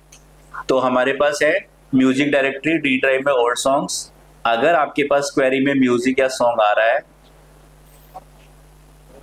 फॉर्मेटेड स्ट्रिंग से बेटा, फॉर्मेटेड स्ट्रिंग नया सिंटेक्स है, ठीक है, जो सिंटेक्स बाद में आएगा वो बेटर होगा हमेशा। तो हमारे पास music underscore directory equals to ये डायरेक्टरी आपके पास अवेलेबल है, और इस डायरेक्टरी में आपको क्या करना है, आपको सॉन्ग्स प्ले करने हैं। कौन सा सॉन्ग प्ले करना है, मान लिया आपने यहाँ पे कौन सा सॉन्ग प्ले करना है,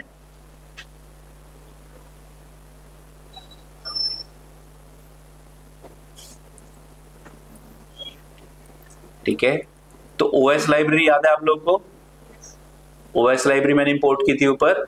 ओएस लाइब्रेरी के अंदर लिस्ट डायरेक्टरी नाम से एक फंक्शन अवेलेबल है जो क्या रिटर्न करता है आपको, लिस्ट डायरेक्टरी नाम का फंक्शन है जो क्या करता है, चलो दिखा देता हूं इसको भी मैं आपको।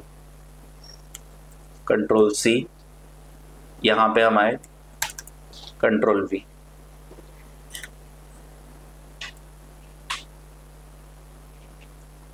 क्या किया हमने अपने प्रोग्राम में, इंपोर्ट ओएस लाइब्रेरी को इंपोर्ट किया, ठीक है। म्यूजिक डायरेक्टरी मैंने डायरेक्टरी दे दी डी ड्राइव में ओल्ड सॉन्ग्स, ठीक है। तो songs equals to OS dot list directory, ये फंक्शन क्या करेगा,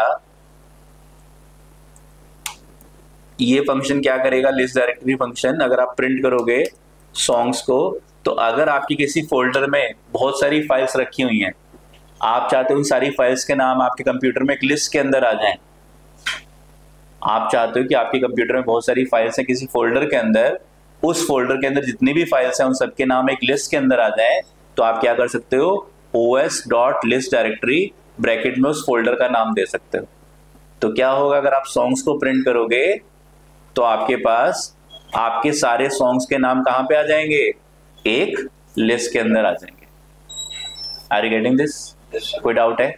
अब इसके बाद मैंने क्या किया, इसके बाद मैंने प्रिंट किया सॉन्ग्स को, मैं प्रिंट हटा देता हूं, ठीक है। देन मैंने क्या किया, os.start फाइल, स्टार्ट फाइल में क्या होता है, स्टार्ट फाइल में अगर आप कोई फाइल का पाथ दे देते हो तो फाइल आपकी ओपन हो जाती है, पीडीएफ है, MP3 है, मैंने आपको प्ले करके भी दिखाई थी जब मैंने फाइल हैंडलिंग पढ़ाई थी। तो os.start फाइल, इसके अंदर अगर आपने क्या दे दिया, आपने दे दिया डी ड्राइव में old songs, control C, D drive में ओल्ड सॉन्ग्स, और प्लस क्या करेगा, कौन सा ऑपरेटर है, कॉन्केटिनेशन ऑपरेटर है। स्ट्रिंग पे जब आप प्लस ऑपरेटर लगाओगे तो क्या होगा, दोनों स्ट्रिंग्स आपस में कॉन्केटिनेट हो जाएंगी, और आपने क्या कर दिया, सॉन्ग्स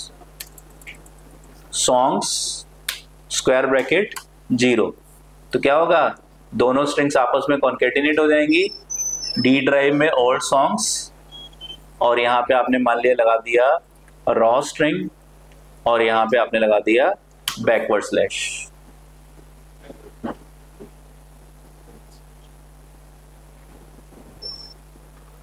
फॉरवर्ड लगा दो, पर रॉ स्ट्रिंग तो हमने बना दी, प्लस सॉन्ग्स 0 नहीं हो रहा इसलिए इन्होंने ऐसा किया, कोई बात नहीं। चलो, तो हमारे पास क्या है, कंट्रोल जी, हमारे पास क्या है, एक हमारे पास ओएस लाइब्रेरी के अंदर पाथ के अंदर सब मॉड्यूलर पाथ के अंदर ज्वाइन नाम का फंक्शन है जो क्या करता है, दो पाथ्स को आपस में ज्वाइन करा देता है, दो पाथ्स को आपस में ज्वाइन करा देता है। समझ पा रहे हो आप? तो आपके पास सॉन्ग्स लाइब्रेरी के अंदर क्या आ रहा था, सॉन्ग्स के अंदर क्या आ रहा था, सारे सॉन्ग्स के नाम एक लिस्ट में आ रहे थे, ठीक है। तो आपने अपने प्रोग्राम में क्या किया, os.path.join, म्यूजिक डायरेक्टरी में क्या पाथ दिया हुआ है, डी ड्राइव में ओल्ड सॉन्ग्स दिया हुआ है, और दूसरा पाथ कौन सा है आपका, सॉन्ग 0, दोनों को आपस में ज्वाइन करा देगा। सॉन्ग 0 क्या है, ये है आपके पास, ठीक है। तो अगर आप प्रिंट करोगे पाथ को तो पाथ प्रिंट हो जाएगा, आपने रन किया, ये स्क्रीन पे पाथ प्रिंट हो गया, आपके पास ये पूरा पाथ आ गया। डन है। अब आपने इसको क्या कर दिया, इस पाथ को os.start फाइल और ब्रैकेट में पाथ दे दिया, तो आपका सॉन्ग प्ले हो जाएगा। जो भी डिफॉल्ट मीडिया प्लेयर आपके सिस्टम में इंस्टॉल्ड है उसके अंदर वो सॉन्ग आपका जाके प्ले हो जाएगा। Are you getting this? एक ऑप्शन ये है। दूसरा, आप चाहते हो कि इसके अंदर आपके पास सॉन्ग्स के अंदर कितने सॉन्ग्स पड़े हुए हैं, बहुत सारे सॉन्ग्स हैं, आप रैंडमली कोई सॉन्ग निकालना चाहते हो तो रैंडम मॉड्यूल के अंदर से भी आप रैंडम मॉड्यूल यूज करके एक रैंडमली सॉन्ग निकालो, उसके पाथ को ज्वाइन कराओ और फिर उसको प्ले कर दो। ठीक है, कोई डाउट है? तो इस तरह से आपके पास ये आपका वर्चुअल असिस्टेंट का हो गया। स्टार्ट फाइल कर दी आपने, फिर अगर टाइम नाम से क्वेरी में टाइम आ रहा है तो डेट टाइम डॉट नाउ, ठीक है, डेट टाइम डॉट नाउ से क्या होगा, आपका पूरी डेट पूरा time up to micro second तक निकल जाएगा। डॉट अगर आप लगाते हो strf टाइम, ठीक है, ये होता है स्ट्रिंग फॉर्मेटिंग टाइम, ठीक है। और इसके अंदर से अगर आप परसेंटेज एस और परसेंटेज एम दे देते हो तो केवल आवर्स और मिनट्स निकल के आते हैं, ठीक है।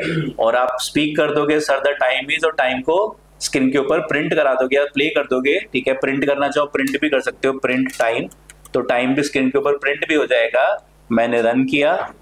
Good afternoon, boss. I am your virtual assistant. How may I help you? What's the time? Sir, the time is 12:01. ठीक है, मैंने प्रिंट भी कराया तो टाइम आपका प्रिंट भी हो गया, ठीक है। कोई डाउट है? और डेट है तो डॉट डेट से डायरेक्ट डेट आ जाती है। डे, हाँ, तो डे के लिए आप लाइब्रेरी थोड़ा सा देख लेना, ठीक है। Date time dot now dot date dot time dot day, ऐसे मल्टीपल फंक्शंस आपके पास अवेलेबल है। डन है, ठीक है। तो हमारे पास ये हमने डिस्कस कर लिया, ठीक है।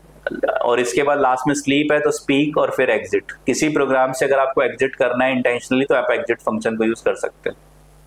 जैसे ब्रेक से कहाँ आते हो, आप लूप से बाहर आते हो, एग्जिट से पूरे प्रोग्राम से आप बाहर आ जाते हो, ठीक है। डन है, राइट? कोई डाउट है? ठीक है, बन गया प्रोग्राम।